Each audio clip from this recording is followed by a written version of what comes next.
All right, I saw Simulator Adventures was in the chat. Can't stay. It's okay. It's all good. Gonna be a quick one today. Yeah. Let me just double check my audio's working. This is the standard plate of streaming. You got to check this stuff. So just give me one sec. I'm just going to turn off my mic for a moment.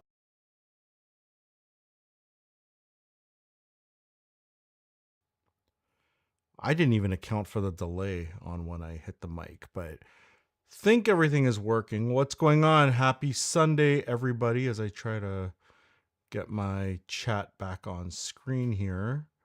Yeah. Happy Sunday. I don't know what we're going to talk about. I thought about this during the week. I have no idea. It's been an interesting few days, to say the least. You might notice this bruise here, which is a casualty of last Sunday after I got off stream. That's a whole story, which I might put in a video one day soon. But yeah, we're live. Still same setup, still using the Tascam, using the MKH50 off screen above me. Got my felt mat. Chose to wear a brighter shirt as was suggested during the last live stream because I tend to wear dark clothing. So like with a dark shirt, it looks like I become the mat. So thought I'd spice it up. I guess that's the adage we're going to use today. What's been going on in the news lately, tech-wise? I'll be honest, like WWDC is tomorrow for Apple, so that's going to be interesting. I'm sure a ton of videos are going to come out. The video I'm working on is related to Apple, and a part of me doesn't want to release it yet because it's going to get lost in the shuffle of all these other Apple videos. Also just had a lot going on life-wise. It's been a little bit insane, if I'm being completely honest. I haven't kept up with a ton. The only thing I'm hoping for, I don't know if you're in chat listening and you're into the Apple ecosystem, what do you want to see with WWDC tomorrow? I'm hoping that Apple releases M5 Max and M5 Ultra Mac Studios tomorrow. At the exorbitant, it's probably not the right word. At the insane, we'll use the word insane.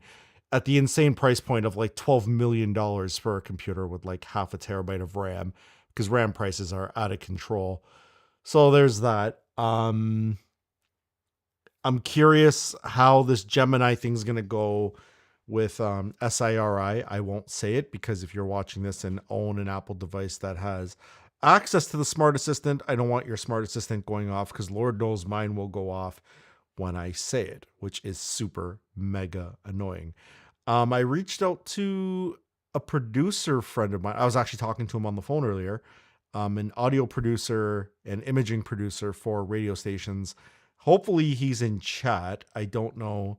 I sent him a link. We were just on the phone and I'm like, hey, I gotta go like get ready for my streams. So yeah. It's able to get here on time, which is great. It's always a bonus.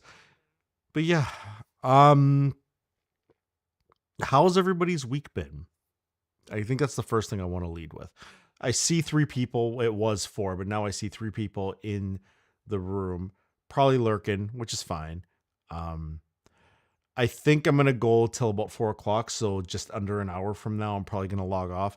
But I just thought I would jump on because I am committed to being here every Sunday. Although that being said, some things came up yesterday and a part of me almost canceled the stream today. And I got some news this morning, which not great news. A colleague of mine, and I say colleague because I didn't know him really well. He is another DJ, worked for a competing radio station. And I heard from a really close friend of mine that I grew up with. I guess his kids, they're in sports together, extracurricular activity together. and super healthy guy, but he passed away. The word's been going around all day about that. And I was on the phone with a couple of colleagues about it, and it's really sad. Is it me, or is it like the people who are like good people overall, just from what I know, or like super healthy and good person is like the way you're hearing of people passing away lately? It sucks. He's 3 years younger than me. Um, my heart goes out to his family, his kids, colleagues, friends, like crazy stuff. So that kind of put a damper on things. Um, Mr. Q Man, very sad news. Mr. Q Man, are you who I think you are? Was I on the phone with you earlier? Is my question. Yeah, it was pretty sad news. By the way, I haven't seen you in here before, so welcome. Yeah, I figured it was you. Yeah. Yeah. Um, yeah. Yeah. It's not great. Not great at all. You know, it's weird. Like life is fleeting of sorts. Like I was saying this to Q, who I'm talking to right now. Um, saying to him that like even if you get old, even if you like live to 100, life is still short. It's crazy. Kind of puts things in context. Yeah, so that's you know, sombering to think about, to say the least. But I'm not going to keep this somber, and that's not to write off the colleague I had who passed away, because I mean, like, it's tragic, right? Um, we'll shift topics from that, because I don't want the whole stream to get caught up in that emotion, as it were. But yeah, I'm just trying to plan out some stuff. There's Q knows about this. Few people know about this. Working on something that's outside of YouTube, but it's kind of in YouTube. It's related to the video that I keep not getting done. It has to do with the record industry. It's a project. And Q's like, beautiful shirt, by the way. Did you leave on the tags? Had the shirt for a while. There might be some tags on it. I don't know. I chose the brightest shirt. It just happens to be like a colored, like, dress adjacent shirt. You can get away with wearing this at like fancier-esque events. So, but yeah, no, I'm working on this record industry thing. I don't know if it's going to go anywhere. I have no hopes that it's going to go anywhere. I don't care. Because like my DJ career, it has to do with my DJ career, but my DJ career is pretty well shelved at this point. I don't really do much in respect to that. I am still involved in that industry for my my main contract gig, but yeah, that's something I've been working on, and that is probably the reason why videos haven't gone up on the channel, because I think I burnt myself out, which is kind of another topic, like burnout. You might look at my channel and go, this guy hasn't posted a long form video since March. What do you mean burnout? It's like, people have no idea how much I'm doing. Q does, which is great. And Q is like, probably the best radio imaging. And by the way, if you don't know what that means, radio imaging is like when you listen to a radio station and they have like commercials produced by the station, and it has like that kind of big sound, if that's the kind of radio station you're listening to. Q is a producer for not like one, but like many radio stations in Canada. Just stellar work. Like, I see people on YouTube all over talking about their production prowess, and I'm just like, y'all are cute. Hey, Jason Rose here. What up? I'm getting all my personal friends, all my IRL peeps are in chat, which is great. Yeah, no, I'm just chilling here, wearing the brighter shirt so I contrast to the table. I need to reach out to the company that makes this like felt cloth mat, because the mat, it's too dark. I personally, without dropping everything, if you can see, I'm trying to do this without dropping all sorts. See the color of the table under, which is like what my YouTube channel videos have had, that color. I really wish that the mat was closer to that color. They make a light gray version of this mat, but it's too small. It'll look comically small on this large table. So maybe I'll reach out to the company and be like, hey, like, you make one? Because I'll buy it. you know. Yeah. So it's been an interesting week in terms of like production work. Work has been insane. Now the weather's getting nicer. Although I don't know if I said this on stream. I've been having car problems lately, which has been really annoying. And then like, I borrowed my mother's car because she didn't need it for a little bit. So, stole her car, and I have her keys and I have my keys. And on Sunday, and Jason Rowe knows about this because we were talking about this last week.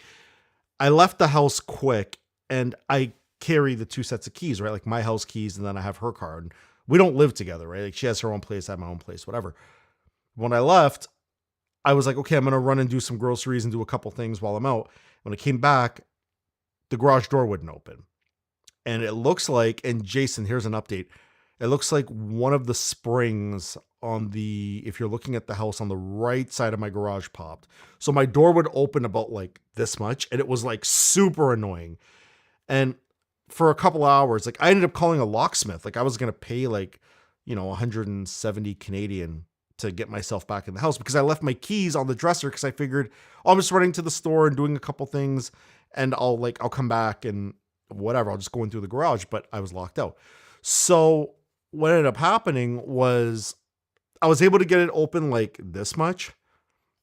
Q says, could you reenact the whole thing? I'd pay good money to see that. So here's where it gets even funnier. Door opens about this much. Now, and I actually did a video about this, but I haven't posted it. It was kind of more like something I might throw on the channel during like an editing workflow video or something. I record stuff. I don't always put it out. I feel like Prince with his like vault.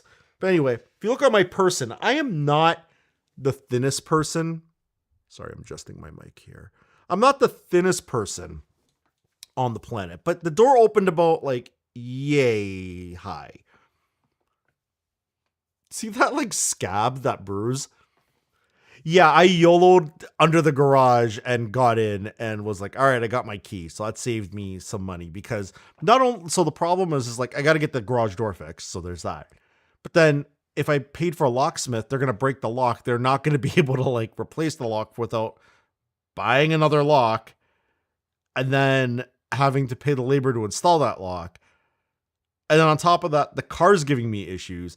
And then my mom's car, her check engine light came on. And I finally got it to the shop, and the shop is backed up. My car has been there for a while. Like, it's annoying.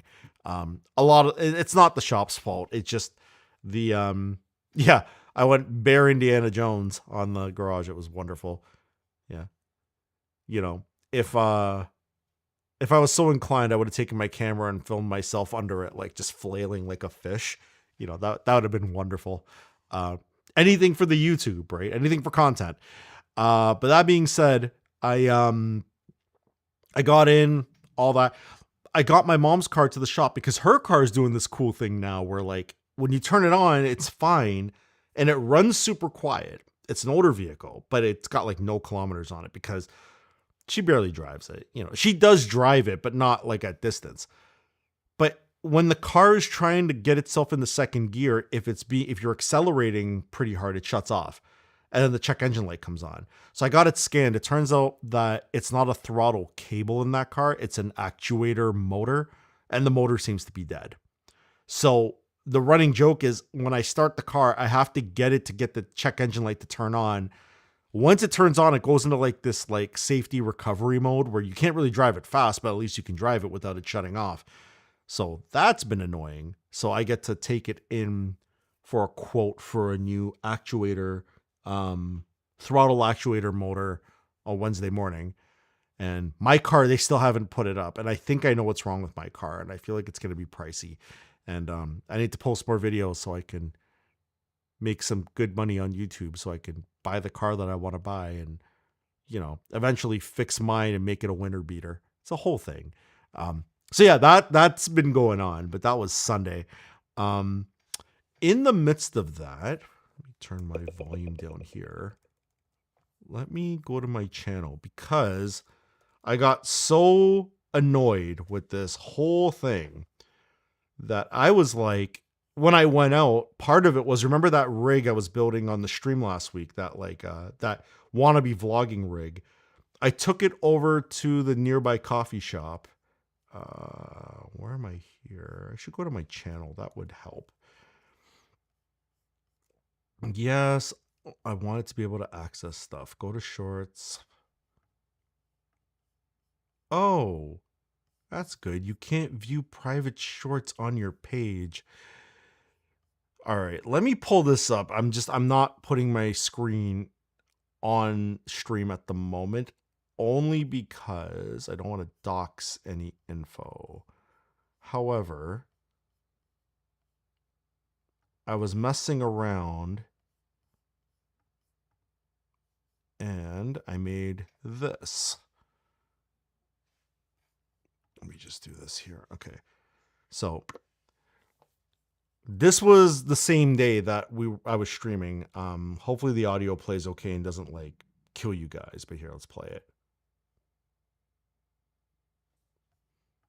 It's muted, isn't it? Yep, fully. Oh, YouTube. Okay, try that again. AI and vibe coding is completely trending, out of control. Everybody is jumping. I love that it put closed captioning on when it's got captions on. AI and vibe coding is completely trending, out of control. Everybody is jumping on the bandwagon. But what I found really compelling is that in this era, Final Cut Pro from Apple is experiencing somewhat of a renaissance. So I'm annoyed in this video. Like I'm sitting here like just it's like 9 o'clock at night. I wanted to film stuff at like a reasonable hour, and that happened. But I was just messing around because like I've got like these captioning tools that we were showing on stream. I'm using Magnetic Mask to like put the logos that kind of fly behind me. Let me turn off the audio here. Yeah, like if I play it back, you'll notice like little subtle things, like this Final Cut logo is kind of behind my head, and then it turns to the Creator Studio logo. It glows, it flies away.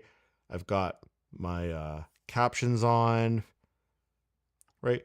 So it was kind of a cool idea. I feel like the short that I made was like a little bit long in the tooth, so I might cut that down.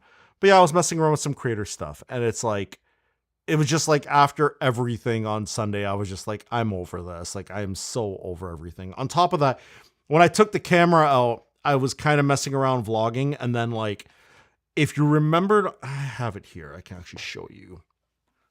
Oh, come here, rig. Oh, this is going to suck. This is going to suck. Yep. And I've got an XLR cable hanging. All right. So there was a problem here with this whole setup. So you see how this thing bends back and forth? I have to like clamp this thing down, but it's not really great to clamp down. So the monitor kind of fell back like this, and there was like one of those shorter HDMI cables plugged into the back of it. So now I've got this monstrosity. The shorter cable, it broke. Yeah. So yeah, Jay was saying, because I was talking to him on FaceTime, like the cable broke, so I had to like grab this one, which is what I normally use when I'm screen recording in studio. It's just a small one. So I grabbed this one here, and yeah, I gotta basically like find some pliers and just like reef on this stupid thing, and then maybe take off this. Hang on, can I overhead this? So the other problem is there's like a little like Allen key in here. You notice this thing's rotating. It's not gonna fall, but I don't like the fact that it rotates at all. So I'm pretty sure if I take an Allen wrench, take the whole thing apart and get in there with the Allen wrench, I'll be able to lock that down so it doesn't rotate. But yeah, they don't talk about this when you get into content creation. They don't talk about all these like little things you got to deal with, you know. Everybody thinks, oh, it's easy, just pick up a camera. No, it's not that easy, because like, especially for someone like me who's like, before I started making YouTube content, I kind of had a pseudo professional workflow with certain things. Higher quality things like, better sound interfaces, plugins, that kind of stuff, like cameras, like, well, working with Pro Video generally, and then learning how to use my camera so that this picture doesn't look like completely washed out. I think it's a little oversaturated on stream. It looks better when I do a video, but this is what we've come up with. Fighting with sound treatment. Like, again, I still have that blanket off to the side, which seems to have held up all week. It didn't collapse, so that's promising. Yeah. All in all, they don't talk about this stuff when it comes to live streaming. So, also when I talk in that lower register, I don't know if you guys can still hear me. I have like fairly decent compression settings. I've got a limiter on. I've got like iZotope. How long are you staying around? Duke Seb says, hey, Duke made it on time. I'll be honest, maybe 40 minutes. But Duke, let's talk about some tech stuff. I was just talking about Apple and their WWDCs tomorrow at 1 p.m. Eastern, 10 Pacific. Q says it sounds great. I'm going to actually, Q, I want to show you something actually. Let me close this window out. And let me close this one and minimize this. And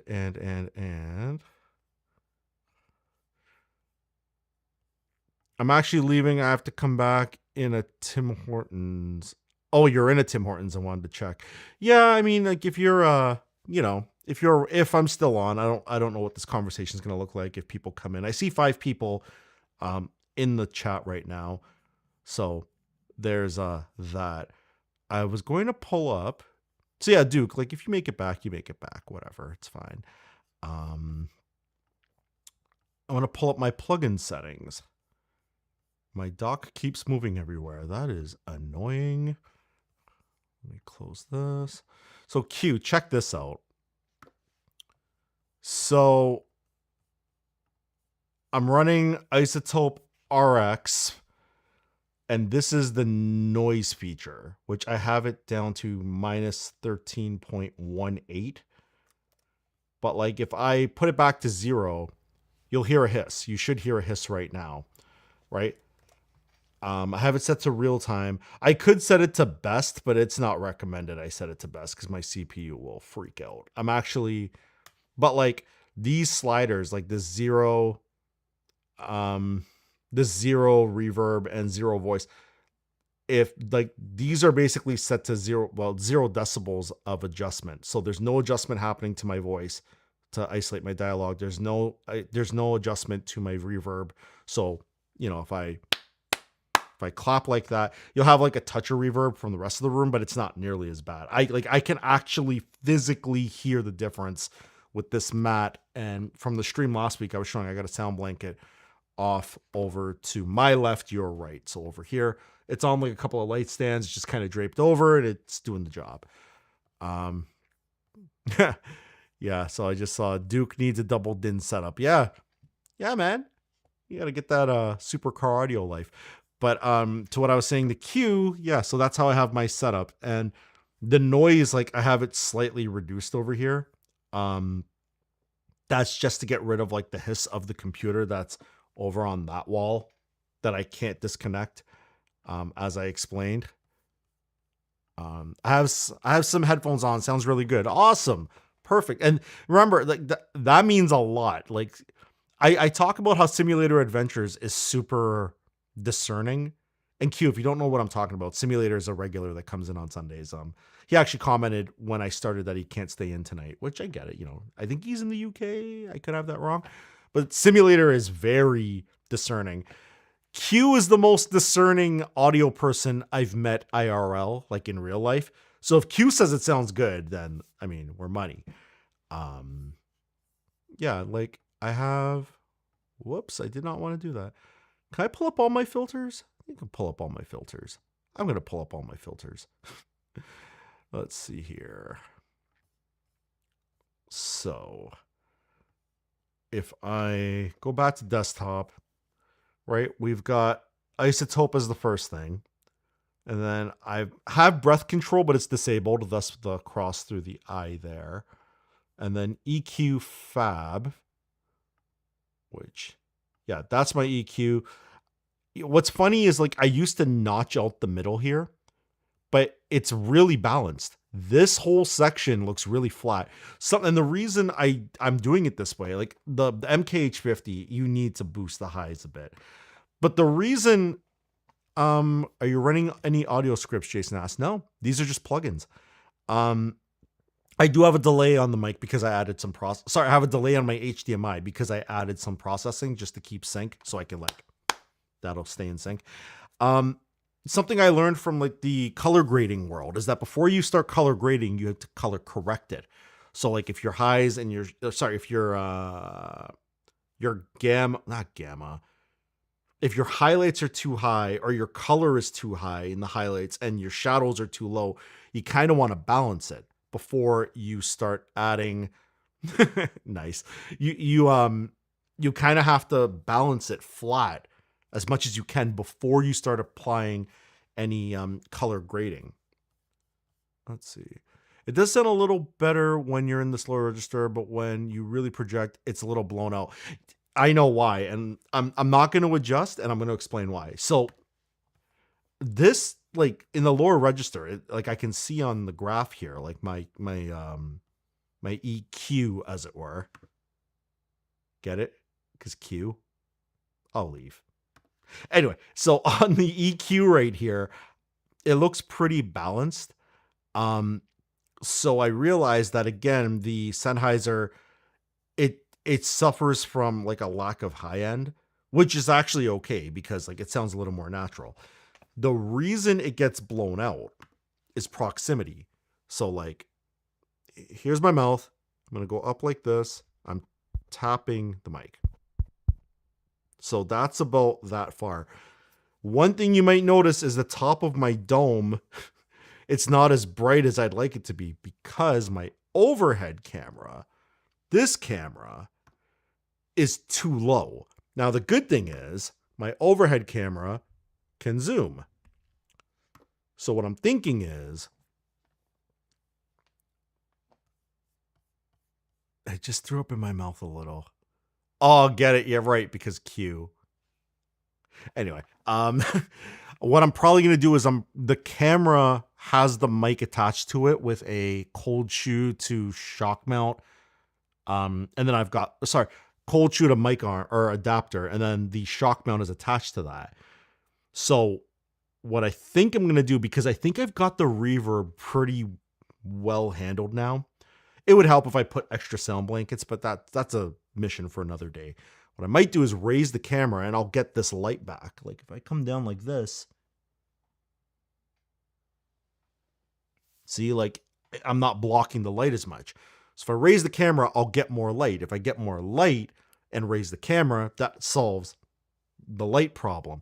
But also when I project it a little more, the mic will probably go up like another couple of inches, which should really help. And then maybe I'll like come back to this and do some work here. Now my compressor, I am not good with compressors. I'm trying so hard, but let's go back to this. My compressor is showing up on the other screen. That's wonderful. What do I have it set to? A -25. My ratio is like almost 5:1. My attack's at 16 milliseconds. My release is at 160. Yeah, I mean, it does the job, right? I would try notching it around 250. Let me see here. Let's see. So 250, we're talking about here-ish. You know what?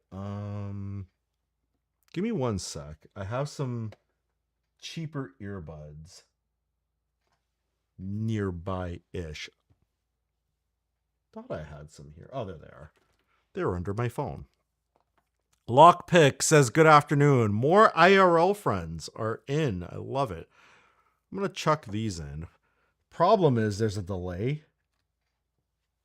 So when I do this, it's going to be very, very hard to adjust on the fly without it being disjointed for myself.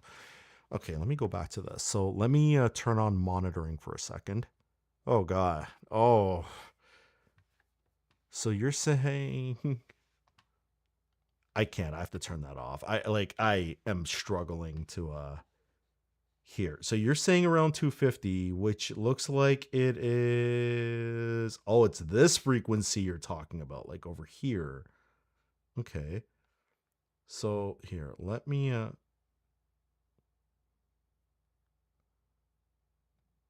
that's not great. Are you saying notch around 250? Okay, that did nothing. Hold on. This thing's being dumb. Why are you not notching? Okay, I gotta listen to myself. This is gonna suck because the delay is gonna be brutal. Let's see. Okay. There we go. Let's say it's about there. You know what? The plugin is acting up on screen. Hang on, I'm gonna take the plugin off screen for a second and see if I can adjust this. So you're saying notch 250. Oh, there we go. Okay, hang on. It's aggressive. One sec.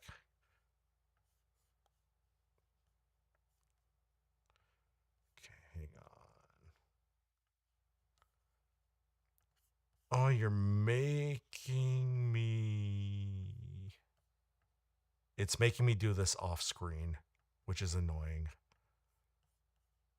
What's your stream, Sean? I am fixing audio issues and breaking my audio as is. That's okay. There we go. Okay. What the hell happened here? Send help. Okay, let me listen to it. Hold on. Mic check.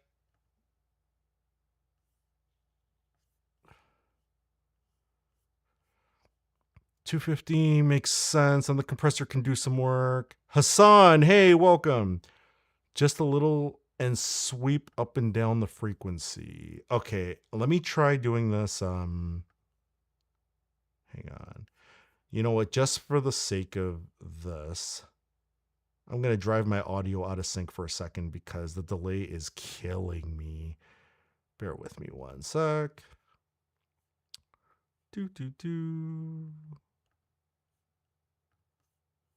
Give me my properties. Show me my properties. Why would it show it? Okay, whatever. Let me see. Give me one sec. I'm just gonna make noise. Hang on.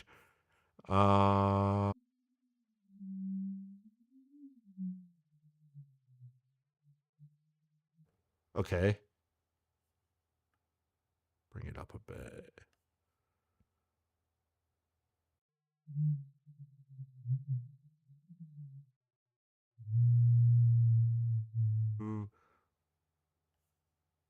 How does that sound? So for some reason, it messed with. Why did it add this like aggressive bell curve? Delete that. Okay, so here's what I did. If I can get this back on screen. For some reason, when I make the adjustment in Fab, when it's on my main screen, it doesn't do anything. At least I can't hear it. But I don't know. Q, what do you think? Does that sound better, or does it need a little more? Do I need to go a little wider?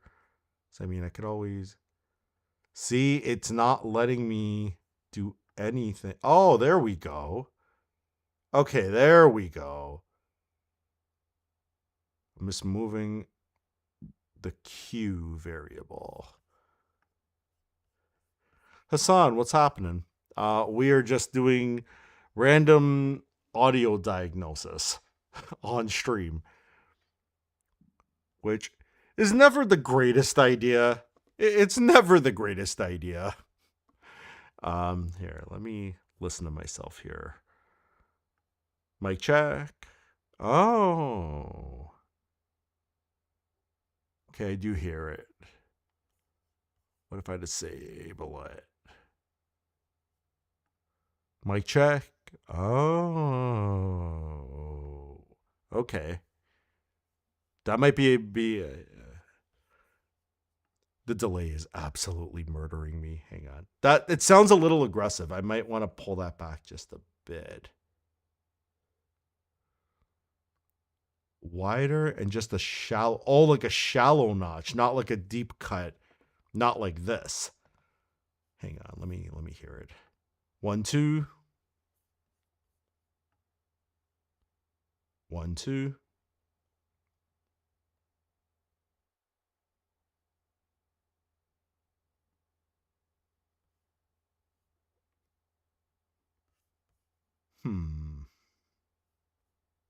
The problem is just a shallow notch. I don't know how to do.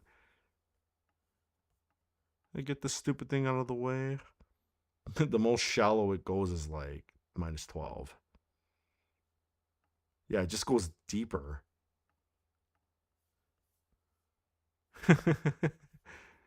Wider and just a shallow notch. Oh, I think it's named differently. EQ is yeah. Then there's Hassan. Yeah, looks fun. EQ is something I mostly get it wrong. My whole thing with EQ is like trying to balance out these frequencies so that they're like relatively level, and then you can apply like your filters and stuff to make it a little shiny. Would it be a tilt shelf? Wish good luck, everyone.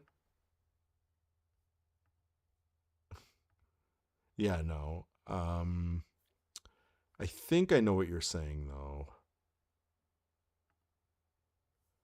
Okay, what about like a bell curve? So if I went like this.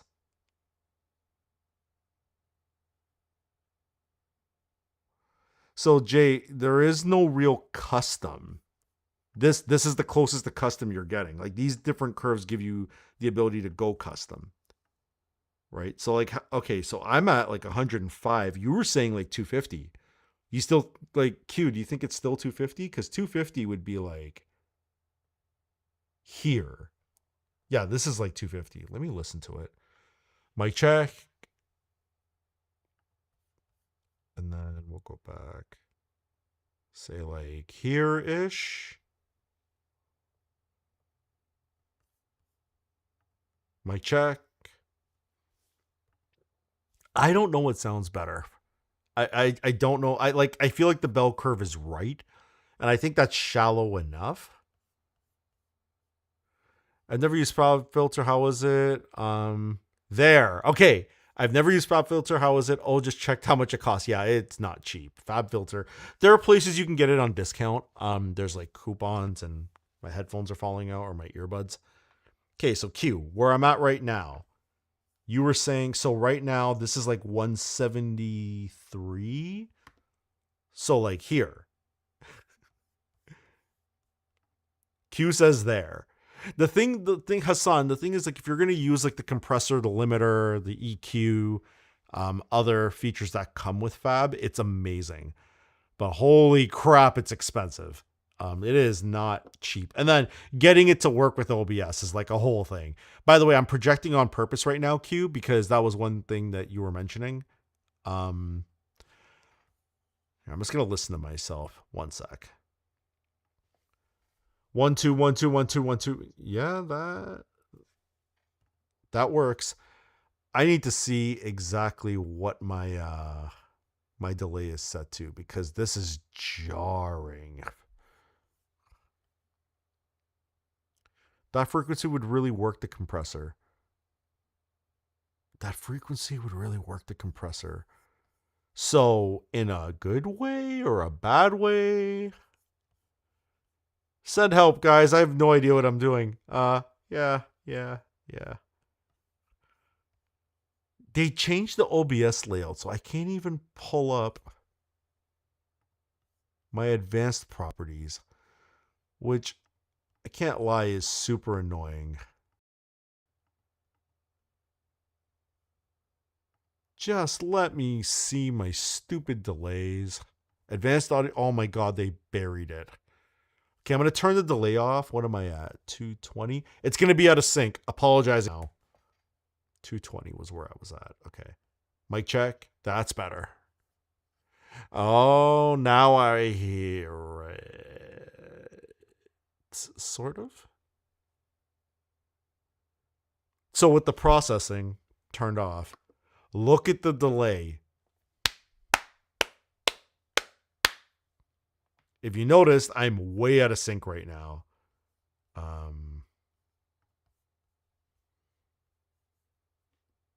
Yeah, let me fix that quick. All right, so 220.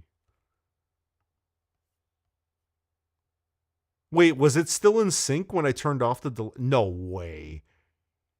There is absolutely no way that's in sync. Because that was like a 220 millisecond difference.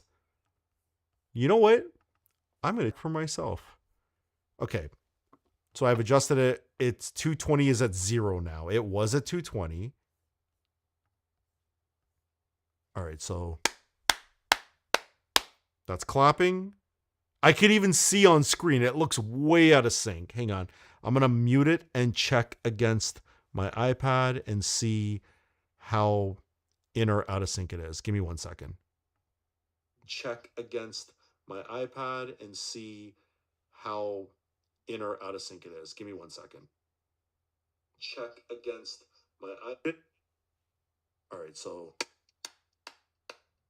that's clapping. How am I still in sync? That's weird.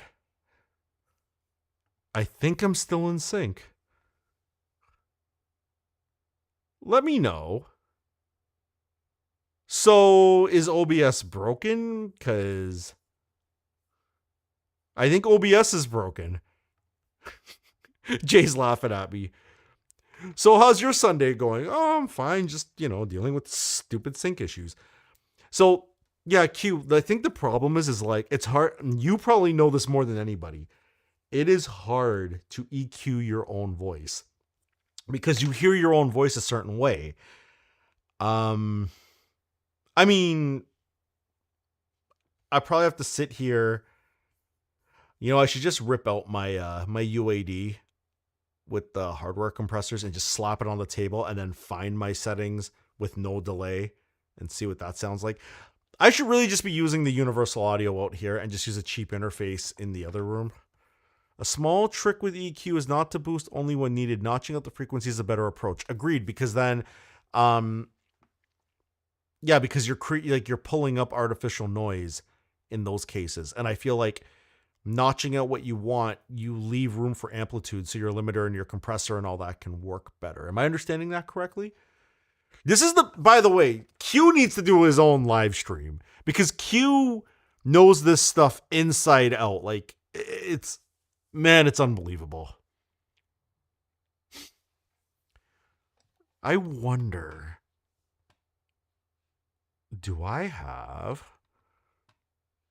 I'm going to embarrass Q a little bit while I'm here. Why not?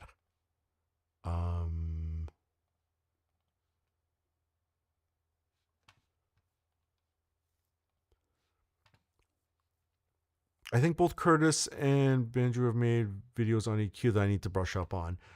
Trust me, Curtis Judd, if you saw last week's stream, my thumbnail, if you guys saw my thumbnail, Q, I don't know if you saw my thumbnail. It was pretty stupid. I'm not gonna lie.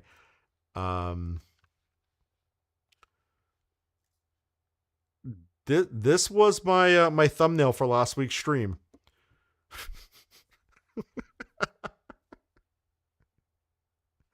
I basically masked out his hair. Oh, this is classic. Like the mask didn't do great stuff around here. And then obviously I put like a little, you can't see it on screen right now. 1 sec. Put a little sorry, Curtis. Let's see. Oh man. Let's see here. Lockpick, damn, that's a new kink unlocked. Yeah, Lockpick, watch it though. I had to unhide your message. when he said kink, the YouTube gods said no. They were not having it. So just be careful what you comment. Otherwise, it's going to end up in purgatory.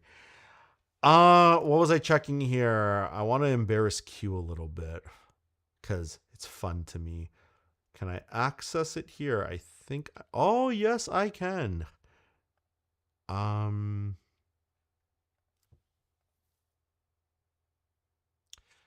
So I was talking earlier about Q being a radio imaging god. LOL, okay, I'll behave. I saw it's still funny. Okay. So let me just close this out and close this out. So one of the things we did on radio is we sorry, I don't have my headphones, it's fine. I'm gonna play you something Q did. On radio, I used to submit a radio show called Turn Up. Is there anything on screen that could dox me? Nope. And it was a show I did with a gentleman named Damien, but we call him Mr. D. That's his radio moniker on air. And Q, or as in chat is listed as Mr. Qman17, was our producer for the show. I'm going to play the beginning of this. Tell me that this guy, Mr. Qman, this is from 2023. Tell me this dude is not a sonic god. Just listen to how this starts. 10, 9, 8, 7, 6, 5, 4, 3, 2, 1. Well, you've made it through another year. A year full of memories. Some of them great, and others, maybe not so much. I came here to party just like a superstar. But tonight, let's make some awesome memories one more time. Let's go! Ontario's hottest and biggest New Year's Eve celebration. Welcome to Turn Up 24. Here's Mr. D and DJ Buddha. Well, seriously? Like, come on. This guy's out of control. Just out of control. So if anybody's going to give advice on compression, EQ, sound, like, you guys heard that. Q's insane. I didn't even know what I was going to play, by the way. I just picked something random and just every time knocks it out of the park. Just crazy. Hassan says, yeah, I watched last week's VOD. Did you end up vlogging with your big rig? Yeah. Mr. Q, a wizard. Definitely, Jason. This guy, Q doesn't joke. Just unbelievably talented. Just incredible. Because he cares. He cares about, like, good quality processing audio. We'll dive into, like, the deep end to get it right. Insane. Did I use that vlogging with the big rig? I sort of injured myself. I told that story a little earlier. The long and short of it was I producer goosebumps. Yeah, like that's why when I pull up, like, if Q's in the chat, I was saying Q needs his own live stream to go through this stuff. I feel like I want to see a cage match like Curtis Judd versus Johnny Q. Like, I feel like it would be amazing. You know, I feel like they could sit there for hours and hours and hours and go back and forth and just put out some of the best sounding audio the planet's ever seen. Just insane stuff. The fact that I have, like, Q as somebody I can, like, tap into, like, get feedback is, like, I don't know how I deserve that from a blessing standpoint, but Q's the man. So to answer Hassan, I tried, and then I locked myself out of my house because my garage door broke. It was a whole thing. It was so stupid. I left after the stream, ran out the door, was like, okay, I'm going to retell the story super quick. But basically, I ran out to do some stuff, and I thought I'd vlog at the same time. I don't have my vehicle. I borrowed my mom's vehicle, and I took her keys, didn't take my house key.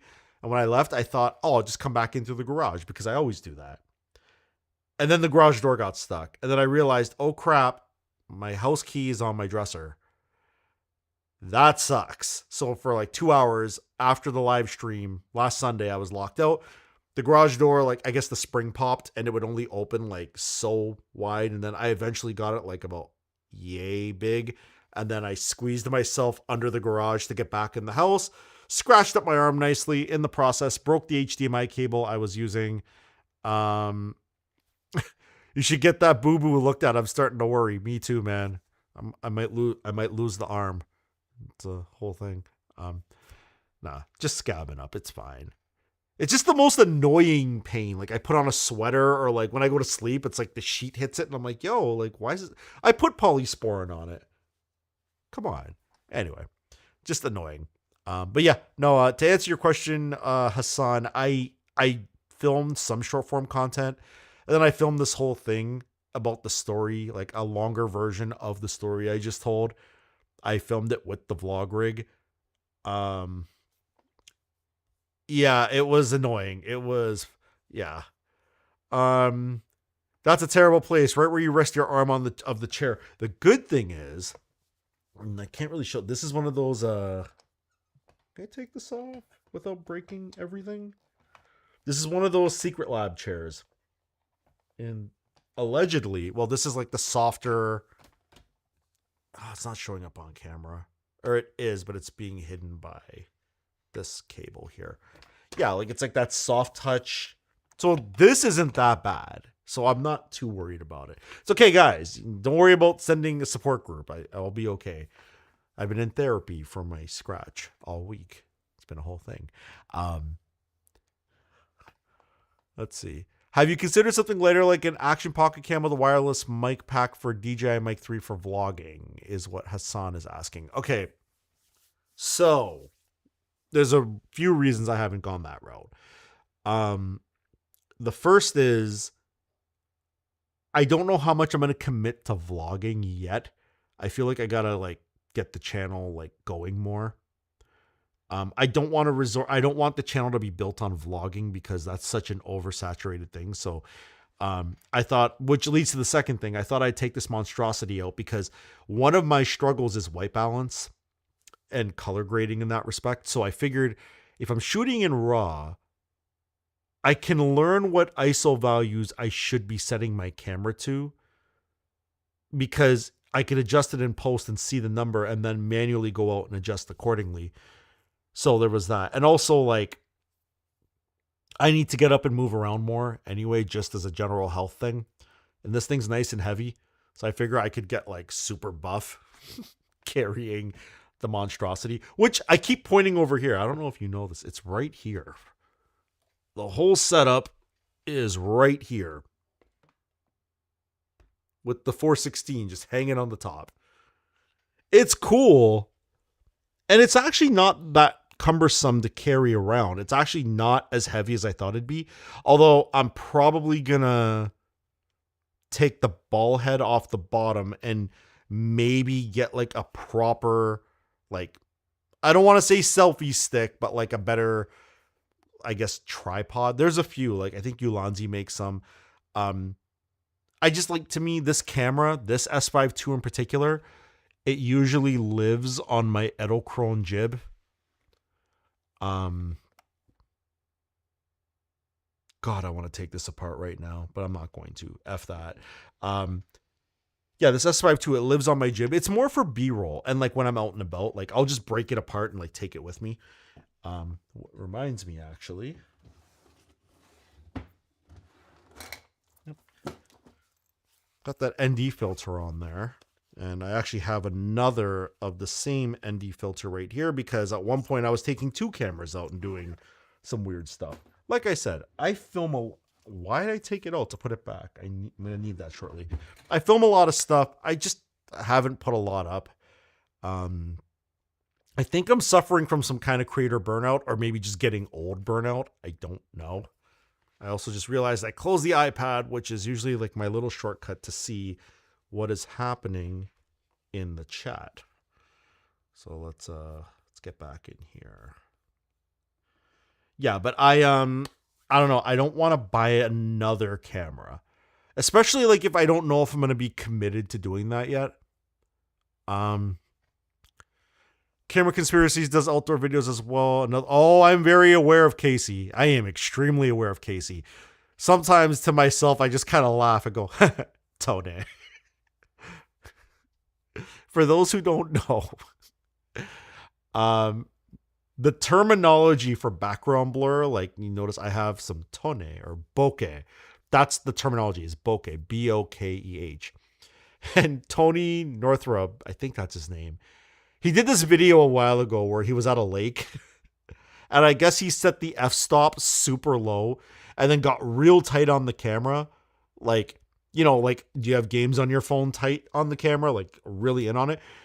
And basically the lake disappeared because it was all blurry. So, of course, Casey in the camera world coined the term Tone because his name's Tony. So, yeah, I'm a big fan of Camera Conspiracies. It's funny, there was another viewer who lived across the street from him when he was still in Toronto. He has since moved to what he calls tropical Canada. It's like southwest of here, but it's still in Ontario. It still gets snow. It's still ridiculous. But no, I watch Casey like crazy. A part of me wants to buy a license of Color Finale and send it to him because I know he owns Final Cut because he's been on the Mac system ecosystem lately using DaVinci Resolve. But I just want to see him roast the hell out of Color Finale and yell at Apple about why they didn't introduce like proper color grading tools in Final Cut Pro. And his move doesn't make sense. I bet he'll get tired soon. Yeah, and also the other question is any predictions on WWDC. So that's kind of how I opened the stream, but I'll dive into it again because it's important. I want to see. Okay, if I had to guess, yeah, it's hot right now. Oh man, Hassan, you're preaching to the choir. So Jason says it's hot in the Southwest right now. Yeah, but like in February, it's not, right? It might be marginally warmer. You know what my thing is with where Casey is? I don't think he has the suffering of wind chill like he did in downtown Toronto. So that's a big thing for him. Hassan says, I just want Apple to do something with motion VFX. Oh, you are preaching to the choir. I don't know why I said it that way, but sure. Sorry, having the mic protrude into the shot is driving me crazy. So just move that out. Okay. Yeah, I want to see what they're going to do with motion VFX because, like motion VFX has a captioning tool built into their, whatever the hell their subscription thing is it's called. I want to see if they can bring that into Final Cut. It would be so dope. There's that. Here are my thoughts about WWDC. I would consider the Apple Creator Studio if they fold it in. I'm on Creator Studio on the 3-month trial because of the iPad. So when I got the iPad Pro, I got a 3-month trial. I feel like instead of just paying for Creator Studio, I'm just going to buy hardware and keep using the trial because that's financially responsible. No, it's interesting. I'm very curious what they're going to do because I'm wondering what other services I'm going to drop once Creator Studio hits a certain threshold of awesome. Okay, I'm losing my train of thought. Let's get to WWDC. So first off, I want to see M5 Mac Studios with like the M5 Ultra because bigger number make happy. I'm curious what they're going to charge for it, if they even release it. And I see a lot of conjecture online where people are like, Apple never releases hardware during WWDC. 2017 MacBook Pro. I know this because I pre-ordered it after WWDC. 2012 Retina MacBook Pro. Also WWDC. Apple has released hardware during WWDC. And it's about time they release a new Mac Studio. It's overdue. I think we're going to see the Apple TV tomorrow. I think we're going to see a new Apple TV tomorrow. Apple TV is such a weird product. So I run Plex, and I was trying to watch something last night. I have a Apple TV 4K in my home theater rack, which is over there, and it's hooked up through my network. I was trying to watch something over Plex, the original media, and it was stuttering. but it was the original content. And it wasn't HDR, it wasn't Dolby Vision, it was just a 4K file. But I have an Apple TV from 2022, the last refresh, upstairs. That one plays it no problem. So it's almost like the codec in the media engine that's in the 2020 or 2019 model just can't handle it. I wish the M5 Ultra has at least one gigabit. I'm assuming you mean 1 gigabyte memory bandwidth with 1 terabyte max memory would be a raising machine to run local LLMs. Sure, and it's going to cost $17 million. It's amazing. I'm waiting for the Apple TV. You know what I'm waiting for? I know I'm Apple in and out. Like, I know. I want NVIDIA to release a new Shield. I have a 2019. Here's some weird quirks with the 2019. Did you know if your 2019 Shield is acting up, there's a 90% chance it's the HDMI cable?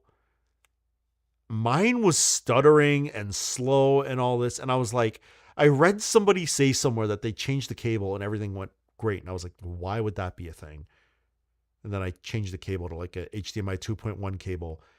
And it's acting like a brand new NVIDIA Shield that just got released. And I'm like, seriously? And this isn't documented anywhere. So I was like, that's annoying. But like, I have Dolby Atmos. So in the studio I'm sitting in right now, there's actually Dolby Atmos in here and you can't see it on camera. I might show it one day. On this wall over here is a projector. Okay. Sorry. The projector is up here. You can kind of see it in the camera. You see that little black thing right here? Trying to get my hand to show it. You see like a little wire coming out of the back of it, like right there. That's projector. That's an Optima UHD 451A. It's a projector that can do 4K. It's pixel shift, so it's not true 4K, but still, things from like 2018. It runs great. It also does 1080p 3D, which is kind of cool. So I've got that. And then you can't see it on camera. You might be able to see it in the mirror. I've got a speaker here, a speaker here, a speaker behind me, another one over there, because that's part of a 7.1 setup and it's actually like the proper positioning because I've got 2 subs over there, center, 2 speakers. We'll talk about that in a second, the studio setup. And then I have the screen on the wall, and I've got 4 Atmos ceiling speakers in the ceiling that are firing downward and all positioned, all that stuff. To Hassan, will you ever do a studio setup video? Okay, so one of my problems is my house is a mess. And it's a mess because I mentioned this. I'm very vague about this on purpose. I mentioned that there's a family situation I'm dealing with. I've been dealing with it for years, so I'm constantly running in and out of the house. And the clutter has gotten out of control. I want to rip everything out. Like because my mom's on my Plex server, right? So I want to call her and be like, hey, Plex is going to be code of cleanliness is real. Same with me. Yeah. It's like, it's clean, but it's not like camera clean, if that makes sense.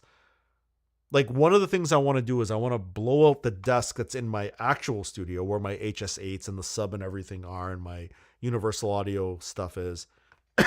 What I want to do, pardon me. So I want to get like a desky L-shaped desk and rebuild the whole studio on that, because the problem was when I built that desk, like a buddy of mine did it. It was great. It's on standing legs. It works. It's on the autonomous leg system, I believe it is.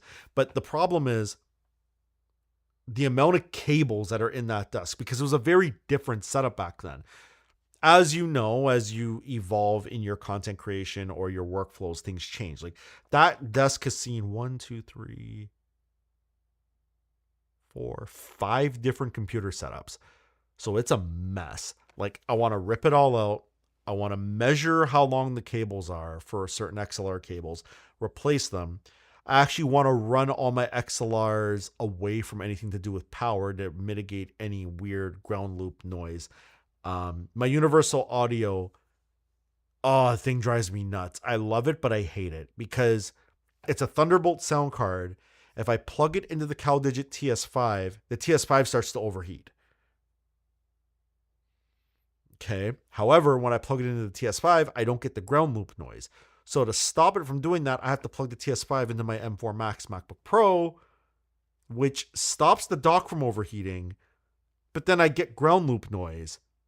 But I've got like isolation, like I've got those like Tripp Lite. I was trying to think of this the other stream. These Tripp Lite medical grade power conditioners that are on my desk, and they got ground and everything, and they're great. But for some reason, the Universal Audio is giving me this ground loop noise through the MacBook. And it doesn't matter which plug I use. If I use USB-C to an Apple adapter with the ground pin with the extension cord, if I go into the CalDigit, it just does it. Even my M3 has that problem. Where like, if the Tascam, please tell me I still have audio. Yeah, the Tascam, this is what I'm running my audio into. If I plug the Tascam directly into this computer, not that it matters, but it's just annoying. My overhead camera will get a ground loop buzz. I actually just got like a cheaper, like a 65 watt 3-pin, so with a ground pin, laptop USB-C power delivery adapter to try to get rid of the ground loop, because I'm like, okay, well, the way this was plugged in was 2-pin into a USB-C charger. And it turns out that didn't solve anything. It was the Tascam being plugged into this computer, which is plugged into the dock, which has ground. If I plug the Tascam into the dock, it's fine. And there's a ground pin in the USB-C spec. It's just stupid. I don't know. The fight, and Q, if you're still in the chat, you probably are very aware of ground loop issues. I really don't want to start putting isolators in because that colors everything and it starts tricking your ear. I don't want to start adding filters and things like that. But I want to figure out how to solve all these ground loop issues, buzzing, all these things, clean up the power, clean up the signal chain. Then I'll do a video about my setup. Because I think my setup is out of control. And not just in the studio. So like this setup here is out of control. Like, you know, when I come into live stream or film a video, whenever that happens lately, you know, this thing is out of control. But then when I want to kick back and relax, well, some of the hardware I'm using between everything, like I'm running Plex, right? I'm using the Cloud Gateway Fiber. You know, all these things are great. And when I want to kick back and relax and just pick up and watch a TV show or whatever, or watch something on my server, it's very cohesive. So I think like it would be a dope set of videos. I don't even know if it'd be one video. It'd probably be a bunch of videos. I also like, I need to figure out like a network attached storage solution, like a proper one. I don't want to buy something that's only 4 bays or 2 bays because I need more. But I also got to figure out like offsite backup. I got to figure out like a redundant situation. Like if I have one machine here, like one NAS box here, and then like a quieter version that lives at like my mom's house. And then, you know, 3-4 nights a week for like a 3 or 4 hour window overnight, it would just incrementally back up to that. And then, you know, get tapes, do the tape drive backup thing and store those at the bank in like a safety deposit box. Because if God forbid something happens here, insurance will give me the hardware back, right? But like the content, the stuff you build, the stuff you spend a lot of your life making, you know, not just that, like memories, like pictures of family, pictures of friends, videos, stuff you'll never be able to recreate. Like I want to have like a robust backup system for that stuff. Because I am a little sentimental. Sometimes I go back and look at stuff and it's like, you know, I just want to have a copy for myself, if that makes sense. Yeah, let's see. That's annoying. Ages ago, I tried connecting a Rodecaster Pro Rodecaster Pro 2/Duo with an A10 Mini Pro, and it had extreme ground loop. Ended up using a random ground loop noise isolator from Amazon. Yeah, and that's what I want to avoid. Because like to me, it should be like, what's the adage? Shit in, shit out. So like, I would rather not have shit coming in. And sure, you could use AI to clean things up, but like, I don't want to rely on AI. AI doesn't even want to rely on AI. It's funny. I'm going to pivot back to WWDC. Apple has a deal with Google to implement Gemini into SIRI, purposely not saying the full name. Because I don't want your phones and all that going off. That being said, since I've had Gemini, it has been hallucinating terribly. It got to the point where I was cussing at it yesterday. And I was like, really? Like, what are we doing? Do you use the cloud data storage for that? Google has had a 5 terabyte storage. Apple's pricey. I wish they would drop cloud storage. I have the 5 terabyte. I don't use it because for my main contract gig, our workflow is Dropbox, and I have a 2 terabyte with that. I'm almost regretting doing the stupid Google Gemini Pro thing for the YouTube Premium discount, because like Gemini just, oh man, yesterday I was flipping out at it. I was like, really? Like, I told it to list 20 things and not to include certain things. Not only did it include those certain things, in that list of 20, 7 of them were the same thing, and those 7 things were 7 things I didn't want. And I think I replied with, "Are you lost?" Like, I've asked Gemini on multiple occasions if it's drunk, you know. And then you got like OpenAI, where it's been substantially better, especially in the month of May. And I swear, as these companies are competing back and forth, one will get better than the other for a while, and vice versa. And a part of me just wants to say, F it, just go to Claude and just pay full price for YouTube Premium and just be done with it. Because there's no way I'm going to use YouTube without Premium. I get like triggered when, and I know this is so like first world problems, I'm aware, but when I view YouTube in a non-signed in account, or an account that's like not on YouTube Premium, it's a nightmare factory. If I can't, I cannot fathom. Sorry, I'm just double checking I don't have any super important messages that came in. Nope, we're good. Yeah. So I don't know. I'm curious if SIRI is going to get any better with Gemini, or if it's going to be a nightmare factory. Because right now it's weird, because now OpenAI with the 5.5 thinking model is pretty damn good. I had this app, that TechMixer toolbox thing I was talking about. When you guys saw it, it was the Tascam marker converter. I've renamed it the TechMixer toolbox and added a bunch of stuff. But I did it with OpenAI with ChatGPT. Because Gemini was flipping out, just not handling anything. I ended up taking the Python script and I was chucking it into OpenAI, and it just did it. And I was like, oh Christ, okay, so now we're back to OpenAI. And I'm like, my whole point was to cancel OpenAI, but my luck, OpenAI got randomly better. And now Gemini, all the names are confusing me. If you haven't caught up, if you haven't noticed that, it's really, really annoying.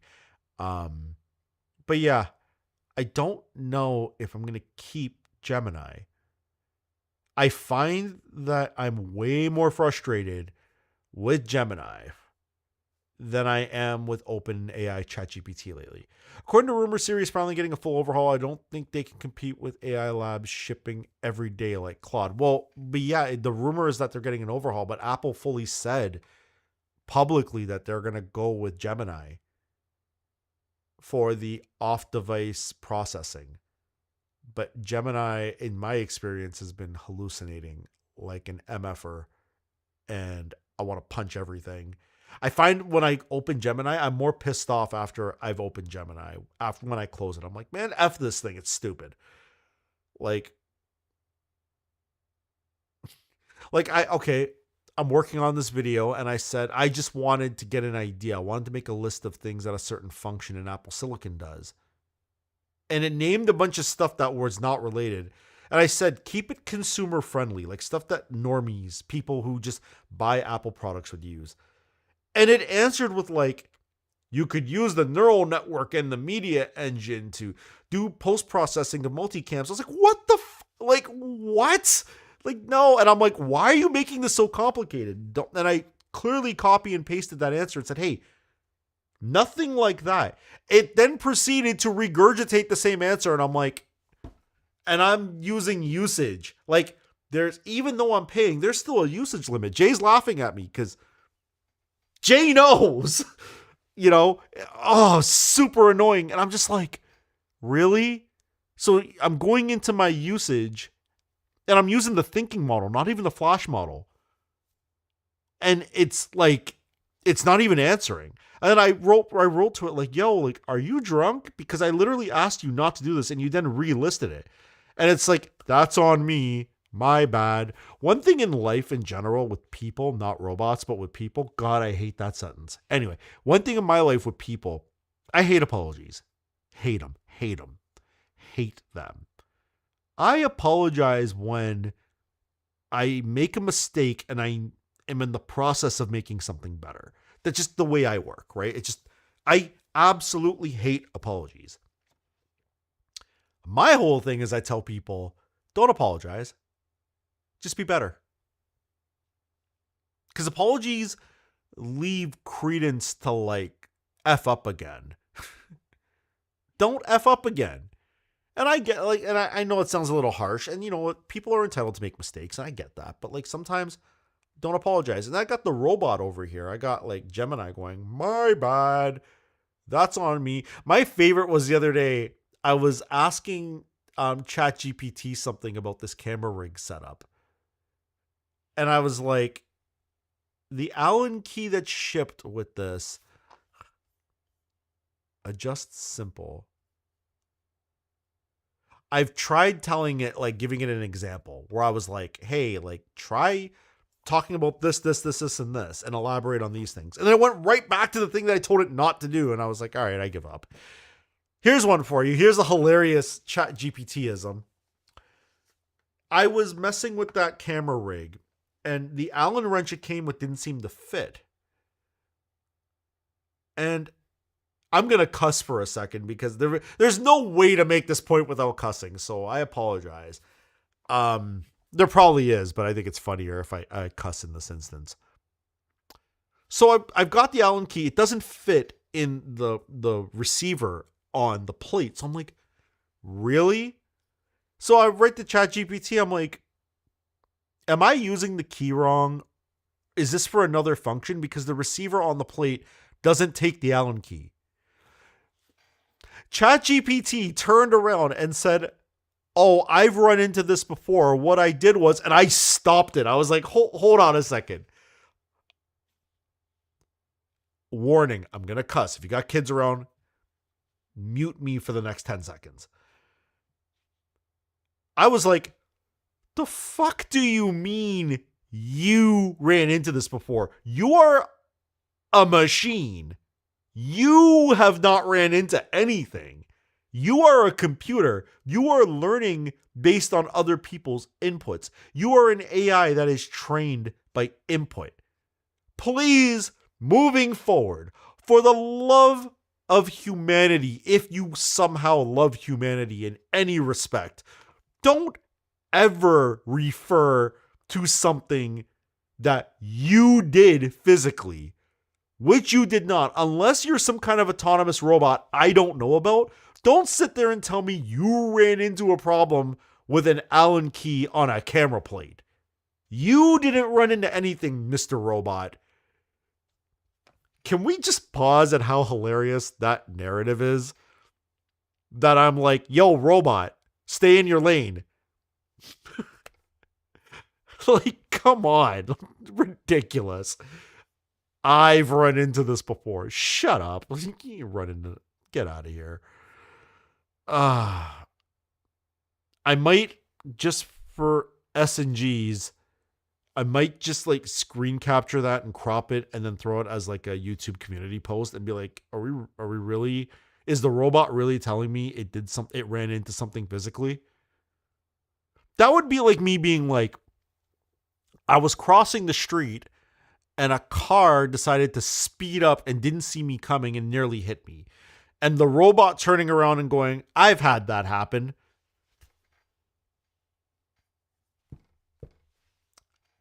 What? No, you did not. You're not walking around out in the real world. I've had that happen. Wow. Yeah, it's a scary world when the AI is trying to assimilate. Have you heard the term clanker? Oh, yes. And you know what? when the AI overlords, when the robotic overlords are coming, they're coming to my house to kill me first or unalive me first. Hopefully that didn't just make the stream jump offline, because I'm like, I've tried to be like, in the beginning, I was like trying to be nice to AI because I was worried the clankers are going to get me, you know, when the robotic overlords take us over. And now I'm just like, okay, fine. If you're going to take us over, have a sense of accountability. Now I'm going to cuss at you. So I've been screaming at these things. Not sure with how much I cuss at Claude every day. Yeah, you know what? And that's the other thing is Claude and again, I don't know. I don't have Claude. I can't speak to the pricing model or the usage. I've heard people saying that if you make certain projects, I don't even know how Claude works. I've never used it.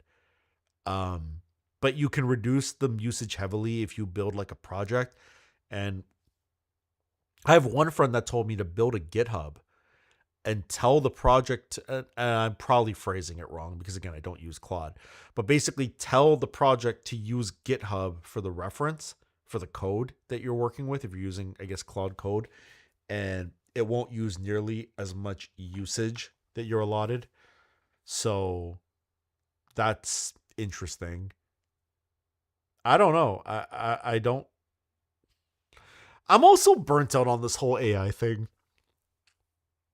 Unfortunately, I need to like, you know, like put my big boy pants on and just deal with it because it ain't going nowhere. You know, I use Claude 7 days a week for work and home. It's good at least for coding and software development stuff. And that's why I want it. Not because I want to release an app and make a ton of money, although I should release an app and make a ton of money. The reality is, and I'll be totally transparent, I won't be able to support an app. I won't have the time. I won't have the time to take user feedback and adjust things. I barely have time. There's the key light yawn. I barely have time to like put videos out, you know, and I feel like that'd be very, I don't even know what the right word is. Disingenuous, probably the word. It'd be pretty disingenuous of me to put an app out when I'm not putting out the content that I said I was going to put out. So like, you know, same time, money is nice, but I'm, you know, whatever. Hire someone. Jay, I need money to hire someone. I need more money to do that. So that's not an option. Yeah. And also, to be honest, I've watched people in the creator space hire people. I don't want that smoke right now. I want to see, like, I would have to be first off, I think I would have to be a bigger channel. And second, I would have to see something from a freelancer that I'm like, okay, I'm compelled to bring this person into the Tech Mixer sphere. Like, for example, as much as I fucking hate this company, Stream Deck. This company drives me nuts.